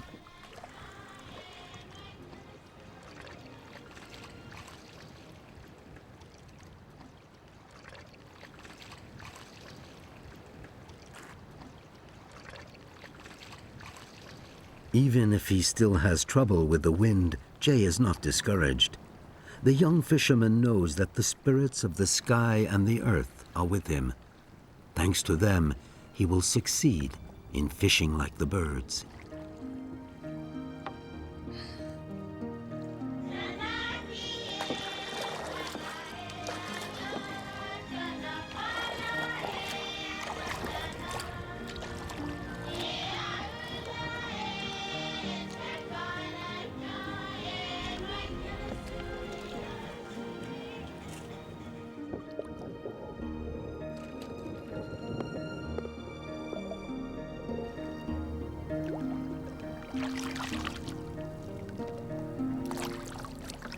Jay will need many years of experience before becoming a great fisherman like Wapo, who can catch more than 30 fish in one go.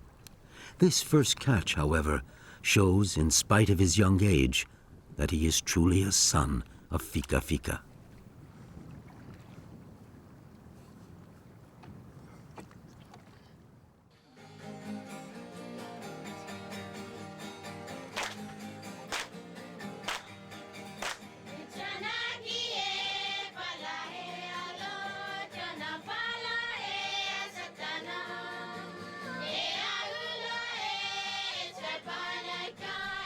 Because they are descendants of Fika Fika, the fishermen of Santa Catalina must learn the secrets of kite fishing and teach them to their children.